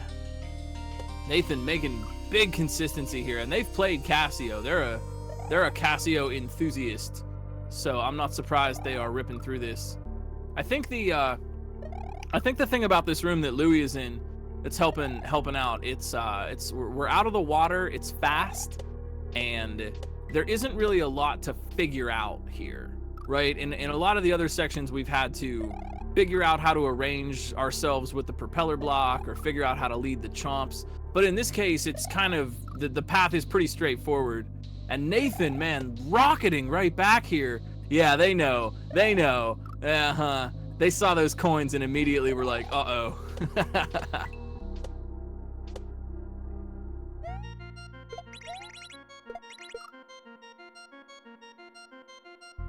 Yeah, thank you, Mason. Yeah, Momodora, a game that I've never played, but yeah, a bigger move set when you're fighting that boss. You know, too, I want to say, and I don't want to spoil this. Maybe I should. Well, I'll say this without spoiling anything at all. There is a new awesome boss in Kaizo. maybe you should talk to RZ Ryder about that one. I won't spoil anything, promise. But there's a new boss that I think is gonna get everybody talking. After playing it for a bit last night and then not winning, having to come back later. There's a new, yeah, don't spoil it. If you know, please don't spoil it in chat because I'm sure people are gonna want to play it. It's a new hack, and I want everyone to have the fun. Yeah, I know we know what we're talking about, but let's not spoil it for folks that want to have the fun. But I will say there's a new Mario boss in town. There's a new one. Well, you might have to catch it on Monday because I do like to have at least a day off every week. So we'll see. But I've really enjoyed playing it. Louie, oh my word, Louie, here I'm talking about all this nonsense, and Louie, moving on. Oh man, so maybe we're gonna get a reprieve, maybe a little bit. We'll see. I might, honestly, I might jump on and stream it because man, that boss is. F is for friends and fun. Let me tell you what. Looks like Ike may be going for some cheese. And now Louie is faced with an interesting proposition. I'm not seeing any fennel here, but we are back in Casio water for kind of maybe a wrap up here. We'll see. This is a little bit different than what we had in Casio before, but I'm sure Louie, well, if I were Louie, I would be stoked for more Casio water. Yo, look out, Nathan MG though, upper left-hand corner grabbing that moon. I thought they were gonna get the door too, but so it goes. So this is interesting. I'm really curious if Ike is gonna be able to pull this off. It could really maybe switch things up even. The race is not over yet. It is not over yet. And if Ike could cheese their way out of this room and jump up into that door, that might really mess with things. They're still in it. But maybe perhaps they're just wasting time. You know, one would think that the makers checked this pretty carefully, you know, to make sure that you would have a hard time jumping in that door. Oh, Louie. Now this is the classic Casio obstacle. Louie do say up here in the upper left, yeah, it's a whole wall of Kaizo blocks, and you have to jump very carefully in order to make a little bridge for yourself. But Louie knows what they're doing, and they've got those one-tile jump skills, and that's a first try on that obstacle. Yeah, the good old-fashioned Wyatt wall. One would think. Oh no, watch out, Louie. Oh man, we're dealing with all the gimmicks. Oh, this is cool. This is cute. It's a wrap-up of all the gimmicks that we've experienced. Louie, do you want the moon? Can you do it in one jump? Yep, I saw that too. I saw they had the angle to grab that moon in one jump. Oh, look who it is. Oh, look out. Oh no. Oh no. Oh no. Okay. Well then. 1 hour and 34 minutes into this battle, and we have seen the boss. There's no checkpoint. Well, now, you know, there could be a lot of reasons for this. You gotta think ahead, right? Maybe it's a little bit easier. You know, one would think perhaps maybe, you know, it only takes a couple of hits, maybe one or two, maybe it's only a one phase. You never know. But we are keeping it spicy here tonight. Casio Literature Club is doing some dense reading. This is a large tome of a novel.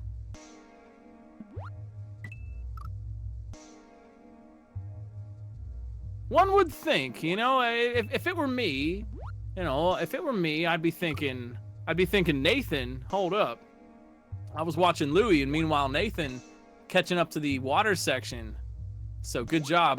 That moon grab says good things.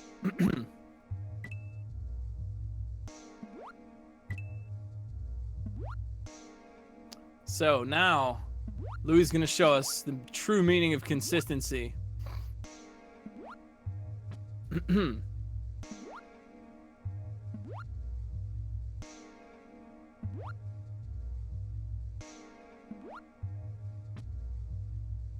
Oh, that's funny. The moon respawns. They tried to get it again.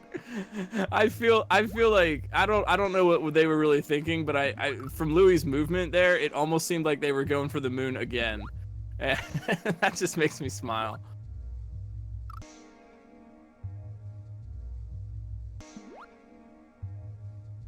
All these rooms, yeah, all these rooms are basically a little, each room is an homage to a different level in Casio, and all the makers kind of put their heads together to do a big collab for us tonight.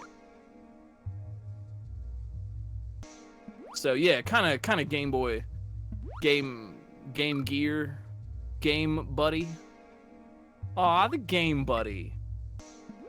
I like, oh, that's a console I want.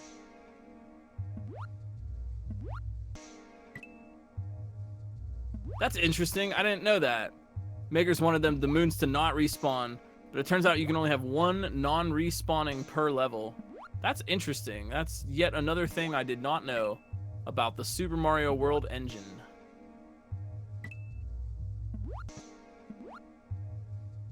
Louie, with this big consistency though. So we shall see. It is not over until it's over. Not over until Fennel is defeated. So it could still be Nathan, Ike.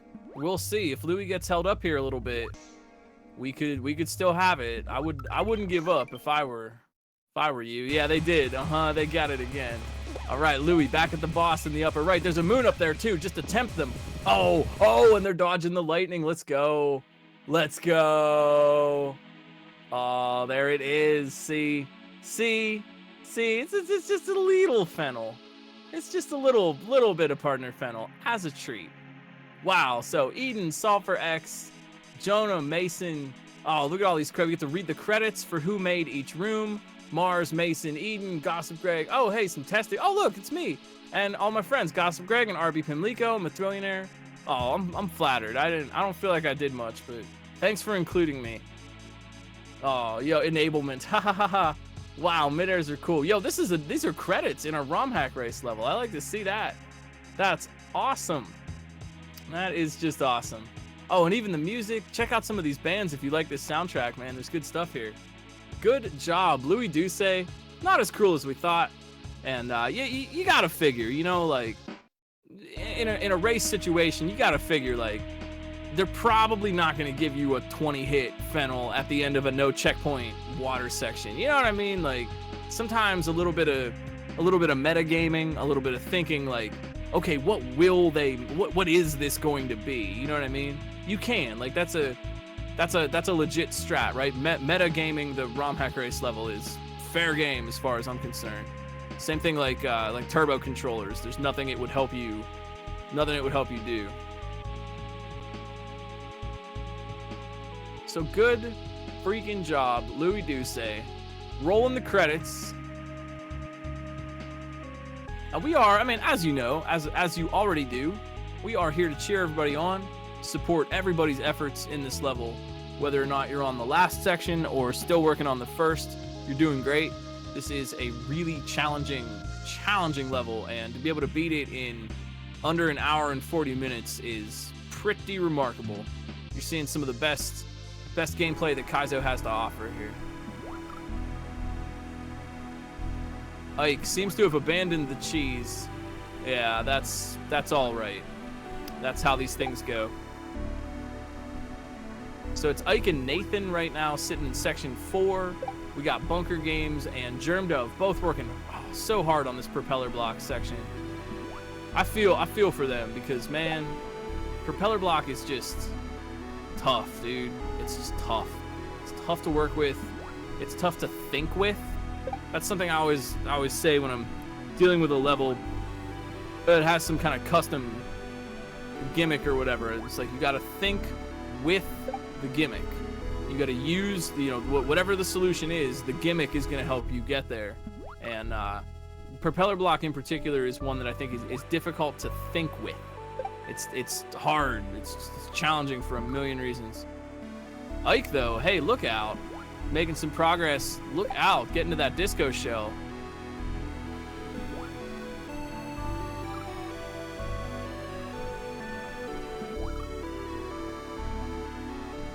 So here we go, Ike, SMB. They know what they want here. I'm sure they know. Grabbing that, grab that spring, get up and out of here. And they could have a shot at the one-shot ending, which would be really clutch.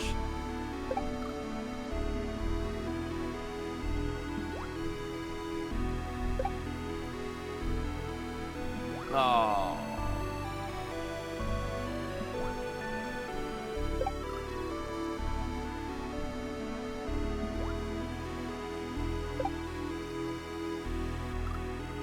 Yeah, I'll say too, Mithrainer, my first experience with the propeller block was the propeller block level in Casio. So I learned how to do propeller block by just playing Casio. I wouldn't advise that, but do as I say, not as I do.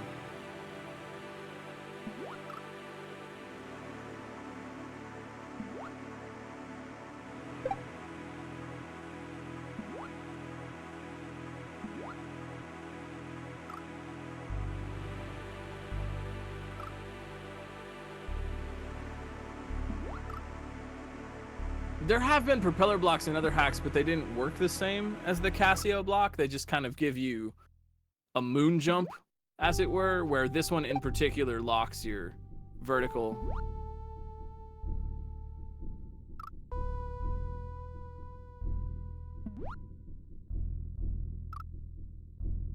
Oh yeah, this weird one? I don't know, actually.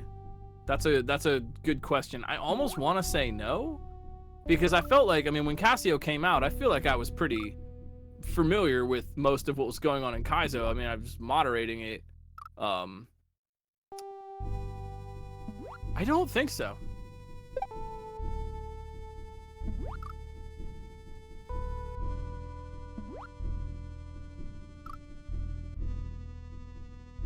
Prop LR block? That's a delicious pun.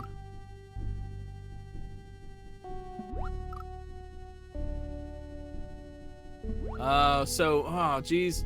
Maybe Ike getting into another sort of misstep situation where they got over the big wall. They're getting to the baseball chucks, and they've managed to make this jump once or twice. Yeah, you can just do that.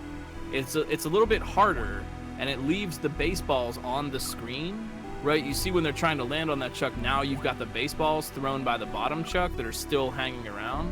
Those baseballs would be gone if they were using the strat that Louis used, which is to go in and bop that chuck first and then use him to make the big jump. Yeah, okay, looks like Ike's put that together. Yeah, I think they've kind of realized there might be a better way to do that.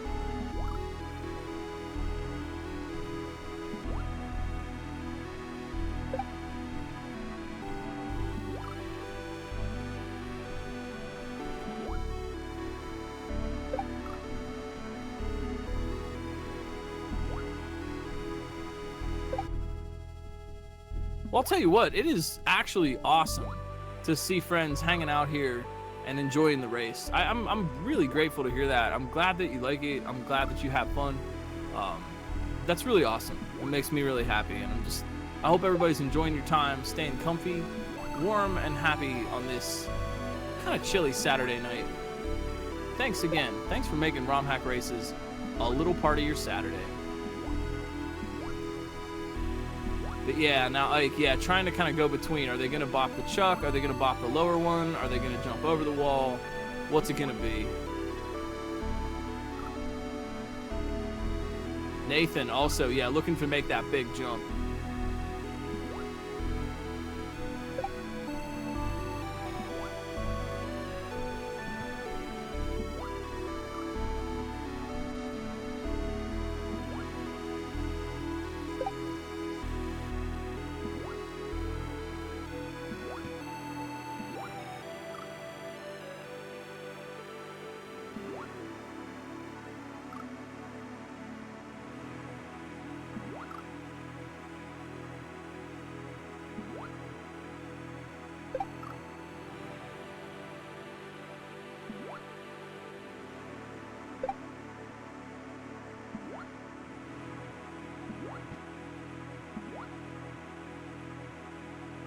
Whew.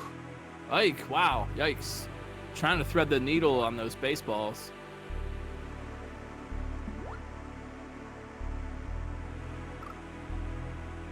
Oh, yo, Bunker Games. Oh, man. Oh, what a run. They could get it. Bunker Games in the lower left. Oh, that was so good. They almost got it. Man, they almost got it. They were there.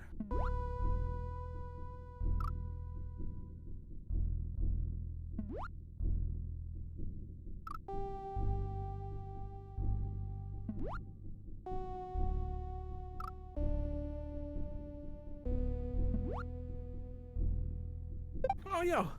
Are y'all feeling all right tonight? I think the answer is yes, but you know, it's just checking. How are you? No, we're hanging out. We got Nathan Germed of Eichenbunker. 4th section on the left, 2nd section on the right. 6 out of 10, or 6 out of 6 sections total. How are you doing? Feeling all right? Feeling good?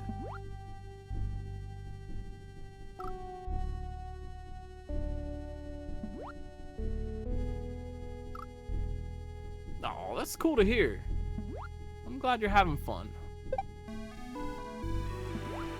Y'all keep it so comfy and chill and kind here. I really appreciate that. I appreciate that we've really done a great job as a community of, how do I put this? Developing a supportive atmosphere for the races. I think that is so cool and so like important. You know, we've done such a great job, and that's like a community vibe too. That's everybody in chat pitching in to help that out as well. We're rooting for everybody. You know, we're celebrating the big moves, but we've never gotten like, oh, competitive. You know what I mean? Like, oh, you suck and this person's better and blah blah blah. You know, we've done so well with that because like these levels are so challenging. Even an easy Kaizo level is still a Kaizo level. And this gameplay is just remarkable for the allotted time that we have. And like, thanks everybody for doing that. You really it goes a long way to making a really kind and supportive community where people can feel, you know, that they can race for fun, that they don't have to be nervous, that we can all just get together and support each other in what we're doing. And that's really great. I'm really just stoked about that always.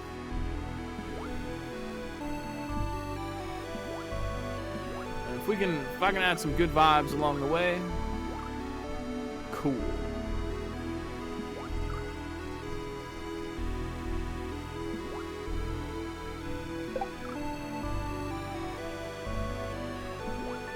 Well, you know, yeah. I mean, I feel that way too. Why be competitive when show vibes are better? I happen to agree with that. But you know, there are many competitive kind of communities, you know what I mean? It can get that way, right? It's sort of like a, I mean, and I'm not even, you know, competitiveness is fine, you know, it is a race. We're racing, there's a leaderboard. It's competitiveness isn't the problem, you know, but sometimes it can grow mold in a way, you know what I mean? Competitiveness is cool. Well, I'm trying not to sound like Yoda here, but you know, like competitiveness can lead to salt can lead to anger leads to toxicity, you know what I mean? It can slip a little bit, and that's where I'm just really happy that, you know, the community, that you all pitch in on that one, you know what I mean? That you pitch in and support everybody, cheer for everybody, make it what it is.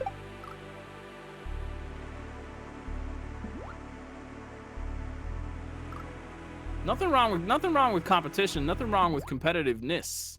That's, you know, that's to be clear.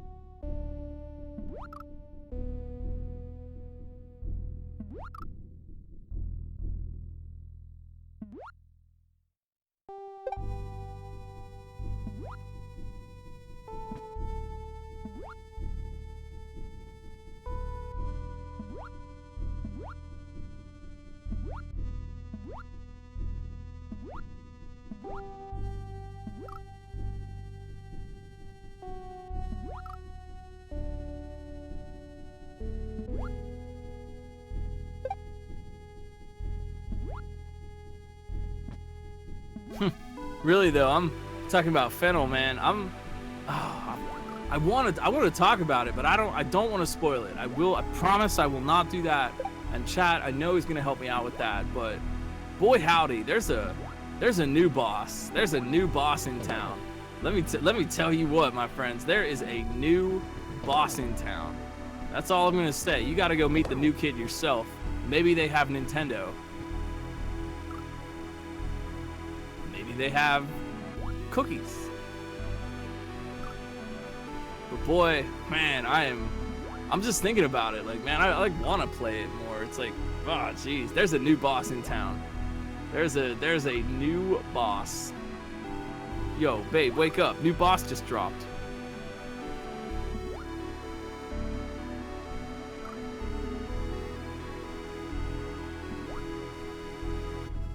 Well, should I say? I'm concerned about spoilers. I really truly want everyone to experience this for themselves. I don't want anybody to get spoiled and get to, I want everyone to have their great experience. But if you're curious, if you want to know where the new kid lives, check out RZ Rider's new hack, Tortured Souls 2 Rapture.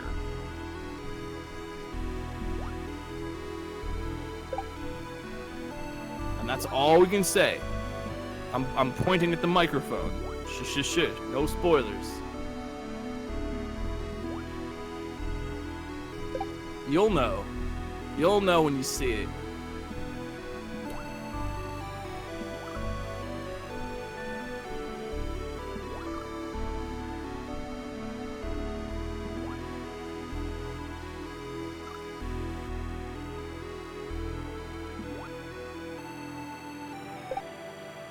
Why do you need 2 tickets? Are you going to scalp one? What do you need 2 for? Hey, Fenn's trying to sell tickets to the boss.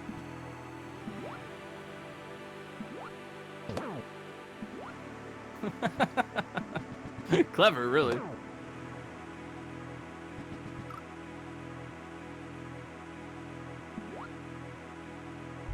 I don't know about you, man, but, you know, when I was growing up, New Kid on the Block was not a band. New Kid on the Block was a possibility. There's a New Kid on the Block. I wonder if they have video games. What video games do they have? Oh, maybe they have Nintendo. Maybe they have different games. This was, of course, back in the era without this marvelous, terrifying medium we call the internet, where you couldn't just get them. You had to go to the video store or hope that some new kid moved in and they had games you didn't have. Especially when you're like, you know, a kid and you get 1 video game a year. You know, I mean, when I was a kid, I would maybe get one for Christmas and maybe one for my birthday. And since those 2 things are situated kind of close to each other, come the cold season, maybe 2 video games if I'm lucky. And that's it for the year, dude. No more new games. You gotta rent them, or you gotta hope that your buddy has it at their house so you can go and play it.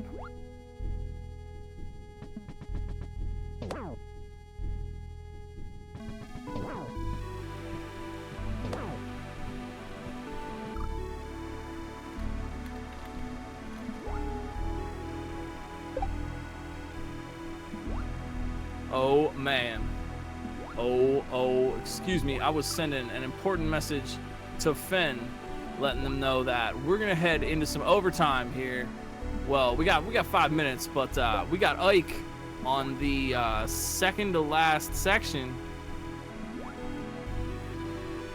Fenn and I are conversing, and we're gonna do 15-20 minutes of overtime here to get some extra clears, cheer everybody on, keep these nice vibes going for a little bit.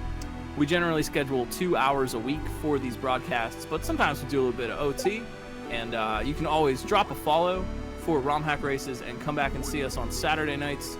We will have a brand new level every week. We had some late signups. We got a clear and the win tonight from Louis Douce, who thus far is our only clear, and there's a yump from Germdove. I saw that, Germdove. That was a yump. That was a good yump. It was clean, well articulated.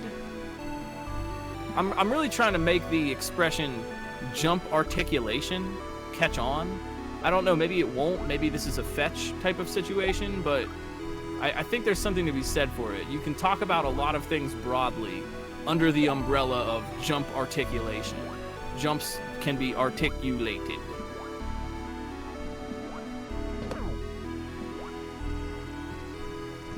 We got Ike, second to last room. Nathan, second to last room. Germdove and Bunker Games, man, showing us what dedication and determination is all about here. Working on this propeller block. I'm not trying to make fetch happen. I'm trying to make jump articulation happen. They're completely different. What are you talking about? They're totally different things.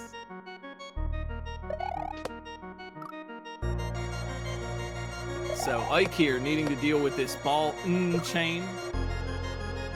Watching out and kind of picking the right moment to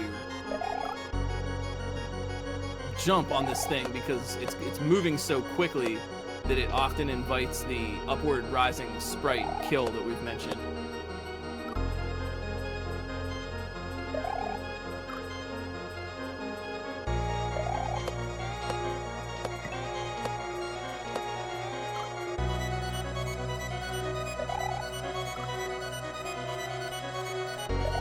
And you know, hey, too, while we're hanging out, we got a little OT for you.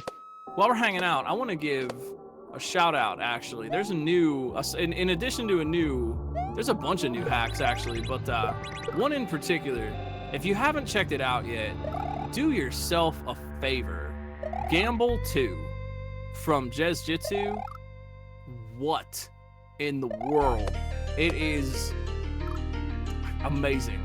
It is a where in the world is Carmen Sandiego amazing hack. I played it last night. Holy cow, the graphics, the obstacles, the environment, the level design. I don't want to spoil too much, but I also, like, it's impossible to oversell this one. It is so good. I was just raving about it all night. If you're looking for something new to play, it's an intermediate kind of hack, so it's not gonna, you know, bust your chops too bad. It's gonna be fun. You're gonna have a good time. Don't even worry. Don't even hesitate. Just try Gamble 2. Oh man, it is fun.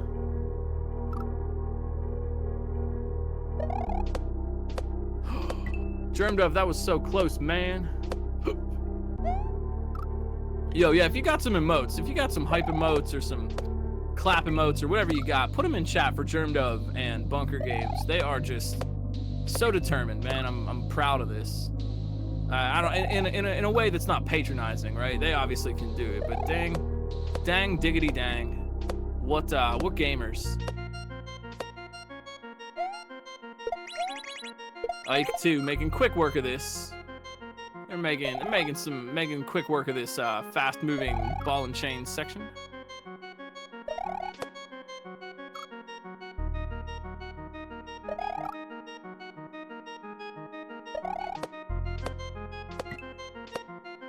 That's so funny too that wow, midairs are cool is an anagram for Casio Mario World. That's just chef kiss. Delicious.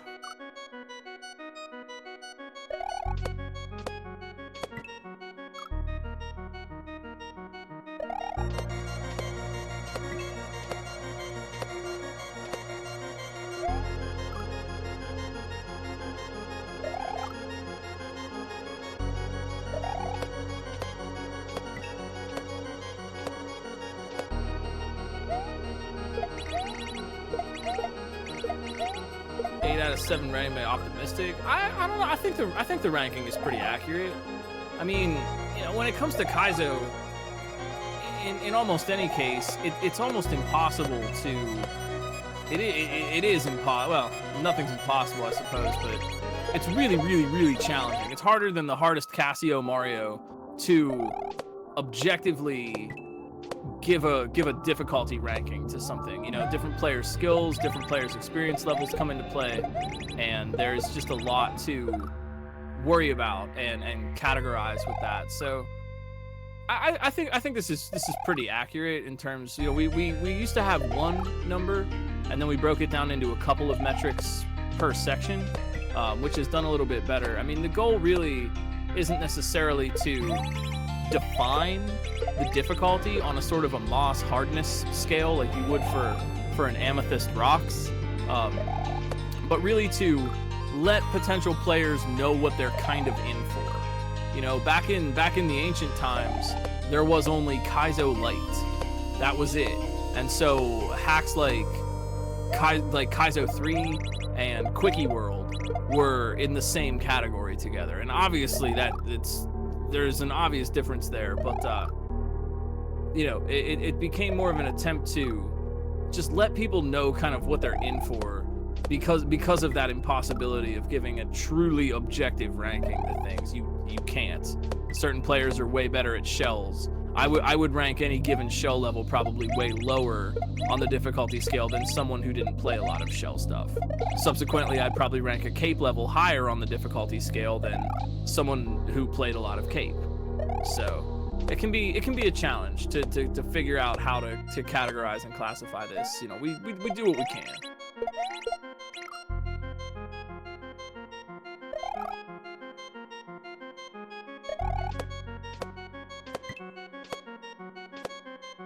And yeah, yo, for those of you, if you're just joining us, this is the B-side to a whole homage of Casio. Each of these rooms is a sort of an homage to one level in Casio, and it's sort of a pastiche. Which, quite frankly, I would love to see more pastiche in Kaizo in general. I think it's neat. You know, with the creator's blessing, I suppose. You know what I mean? Like there's pastiche, and then there's just ripping someone off. But this is clearly not that. Just like Morsel made Super Continent World, which was kind of a pastiche of Panga World. Super Continent, Panga, Pangea, Panga. I would really, I think that's a cool thing. I would like to see more of that. Ike though, look out, one jump away, they're in there. Ike, SMB, moving on. And now what? Well, now it's everything. Got the boo rings, got the little Kaizo block, got the Casio water. Although truly, I don't know, I mean, we call it Casio water, but just because, you know, we like historical accuracy. Every time we're historically accurate about something in Kaizo, BK smiles a little bit. And and so truly it is heavy water. As far as I've understood, that's its name. Nathan here, you know the name of the person who might be getting the next checkpoint. It's Nathan MG up in the upper left. They've got that spring and they are swimming determinedly. Pressure, oh yeah, it's good. Pressure, is it called pressure water? Oh man, I've been feeding you all false information all night. I don't know about yellow Koopas. I don't know about pressure. I heard it was called heavy water, but maybe I just like messed that up in my memory. You know? Can I really trust anything? Am I real?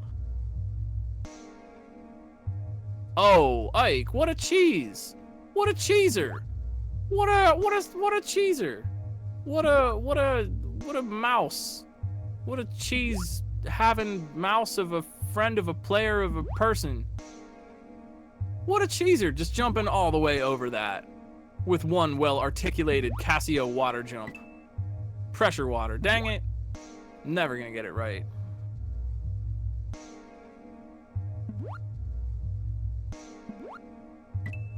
Ah, good message box. The message box in the original Casio was also a recipe. Fun. Ike, looking good on that jump now. We've got a shot here. Ike's got a shot, but watch out.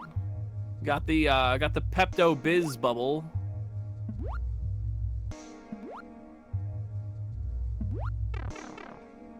Going for the moon? No moon. Ike in that pipe. Now what you gonna do? Look out. Oh, look out. Oh, the one shot. You love to see it, dude. Oh, that was great. Oh, staying calm. Do you see that? You see how calm they stayed?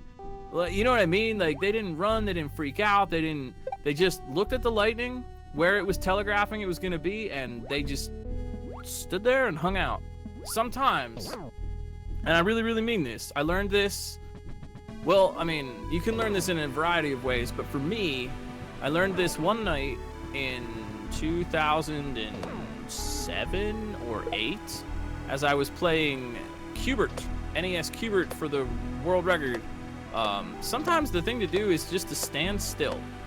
The strat really is when you're faced with a complicated situation, a lot of things going on, you might be tempted to duck and dodge and move around and stay on your feet all the time, but a well-placed moment of hesitation is just as important and just as valuable as a good jump or a good movement. Sometimes that's really what it is. Just hang out, wait, look, and then go for it. And that applies very much in Qbert. If anyone is familiar with the rather obscure arcade game Qbert.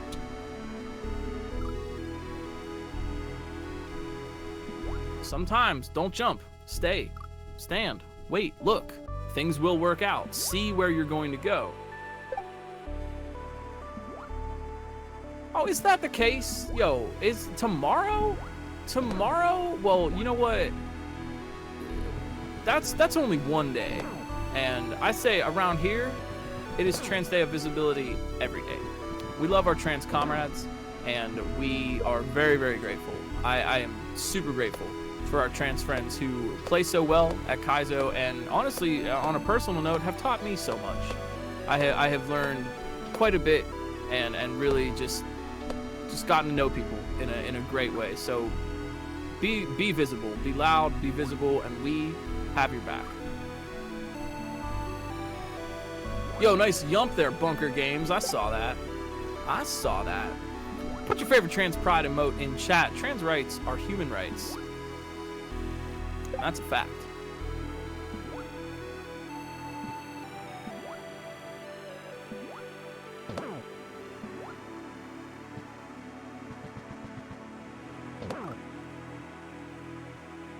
Well, there we go. We got our 1 and 2 on the podium. Nathan MG looking for maybe third. Germ Dove and Bunker Games. I'm gonna give them 50 million?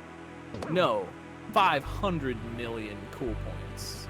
500 million times 2 cool points for just the sheer grit and determination that they are displaying here. This is not even easy, like, at all. This propeller room is challenging as heck, and I think they at least need that many cool points just for sticking with this and trying so hard. Nice try, Bunker.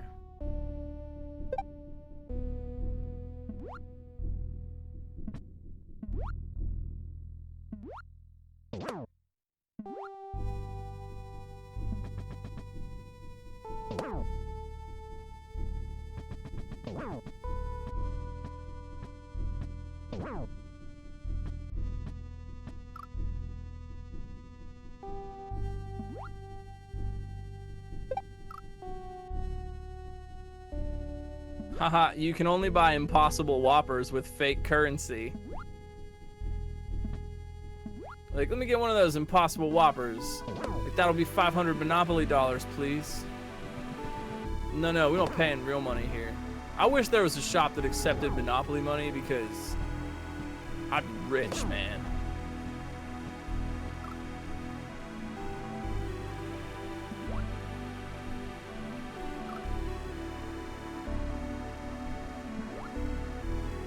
I'd be rich.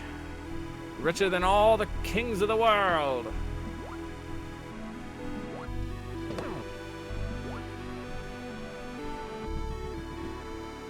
You know, if they're fake whoppers when you pay fake money. What is this? I have to pay real money for fake things? That doesn't sit right with me. Late stage capitalism, man.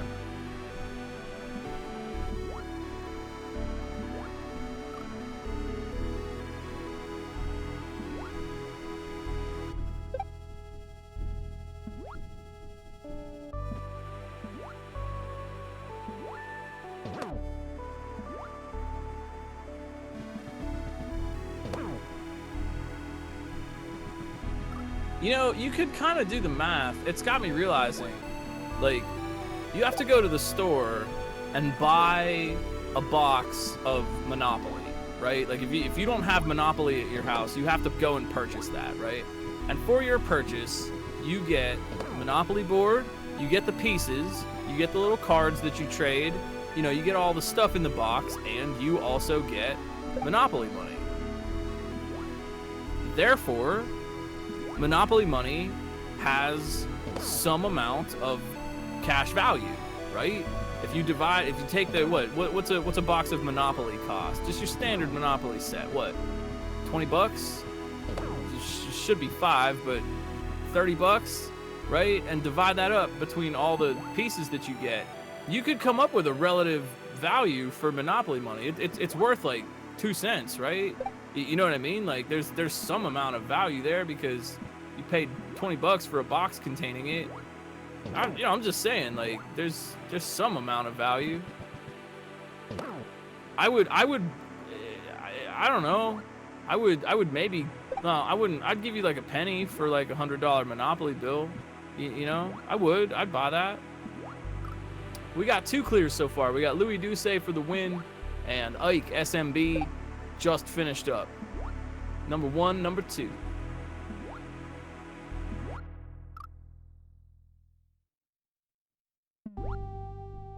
So we're hitting up a little bit of overtime here, and we're getting kind of close to that time. But I want to remind you all again, you can go to romhackraces.com if you want to learn a little bit more about us or what we do. If you want to jump on the Discord server, maybe grab that RomHack Races base ROM that Ampersam so kindly made for us for use in your next RomHack Racing project. I want to give a shout out, of course, again to the makers, the Casio Literature Club. Some fine reading here. I have also been ankle deep in a story.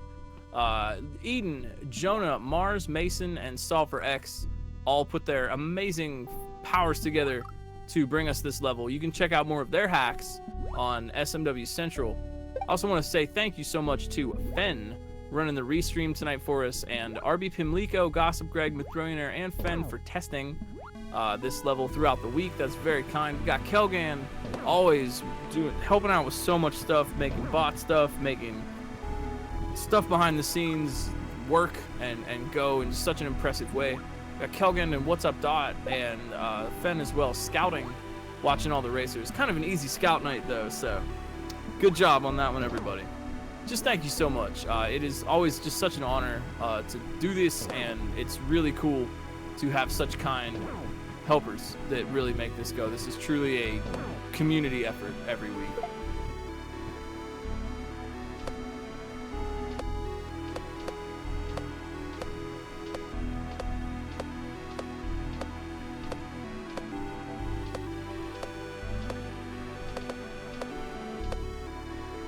Yo, Nathan fighting with that shell.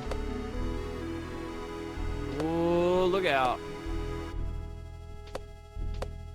Whoa, Nathan getting tricky. Haha, the urchins come back around. That's funny.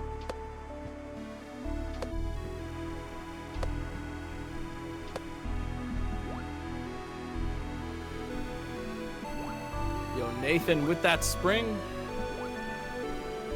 Whoa, where'd that yellow Koopa come from? Wait, where did that guy come from? Why did that happen? Why was there just a random yellow Koopa there?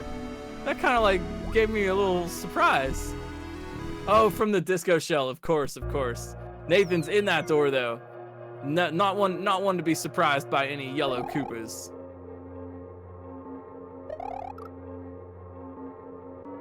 Well, do we want to give it the 5? Take us into 20-minute overtime. Go Bunker, another try at it. Let's go. No. Do we want to give it 5? See if Nathan can clutch this one out. We'll get a podium. That is a question. Yeah, we're gonna give. We got the official word. We're gonna give Nathan 5. We got a 5-minute warning here, and then I mean the racers are welcome to play as long as they want. We can add times to the leaderboard. Thank you, Kelgan, for helping us out with that. But you know, we got stuff to do. I'm getting a little hungry over here, so we scheduled 2 hours, you know, for these broadcasts, and that's that. But I would encourage you, if you want a little more Kaizo in your life, we could always use a little bit more. Head on over and follow the racers. Go check out the SMW directory here on Twitch, or abroad. Actually, there are lots of really cool. So wait, yes, Bunker Games. Let's go. Oh man, that was great. I had to stop. I had to like. I didn't want to commentate or curse it. Bunker Games in there, dude. What a determined effort, man. That's a win. That's a win in my book. That's awesome. Really good job, Bunker Games. Let's go. That was great. They spent a long time on that section, but you know what? They won. That's what matters. Well, you're winning. That's all that matters. And they had fun, presumably. Wait, I was totally saying something. Oh yeah, overtime. We're doing 5 minutes. We got a few minutes left. But go and follow the racers. Check them out. Check out the SMW directory here and abroad. Actually, there's Kaizo streamers everywhere now. There's TikTok, YouTube, Facebook even has a Kaizo community.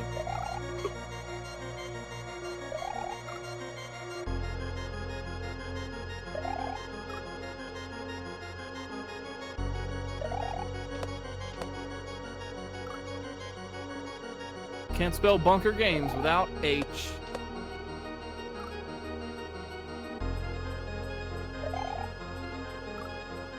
That's not true. That's not true, really. Bahunker Games.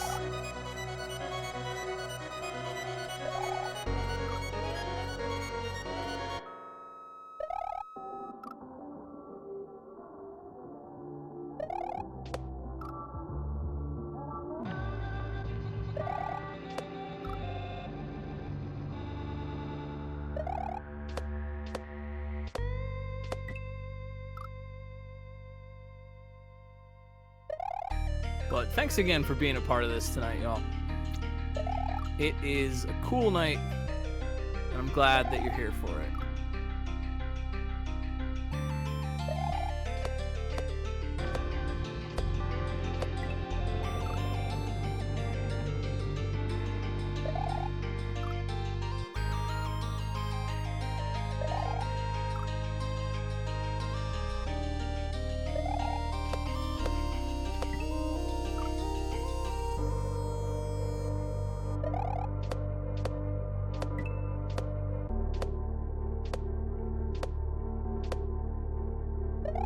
Dang, nice moves from Nathan there. That was good.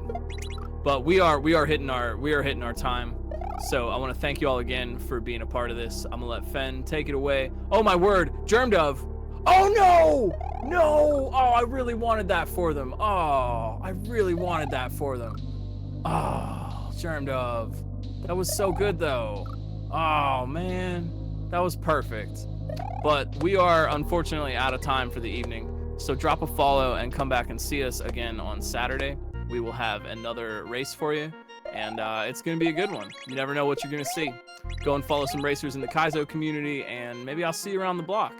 Thank you for watching tonight. Thank you to all the volunteers who helped make this possible. I have been GlitchCat.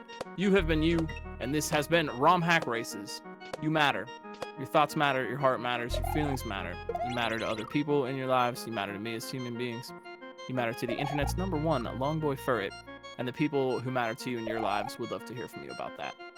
We know Black Lives Matter, LGBTQIA+ lives matter, Indigenous lives matter, disabled and autistic lives matter, and you. Thank you so much. If you'd like to join our community, head on over to the website, jump on the Discord server, and we'll see you around. That's all I got. I hope you all have a wonderful rest of your weekend, and thank you so much for being a part of this. Thanks for watching. Thanks for being kind. Keep playing, keep hacking. We'll see you all next time. Peace.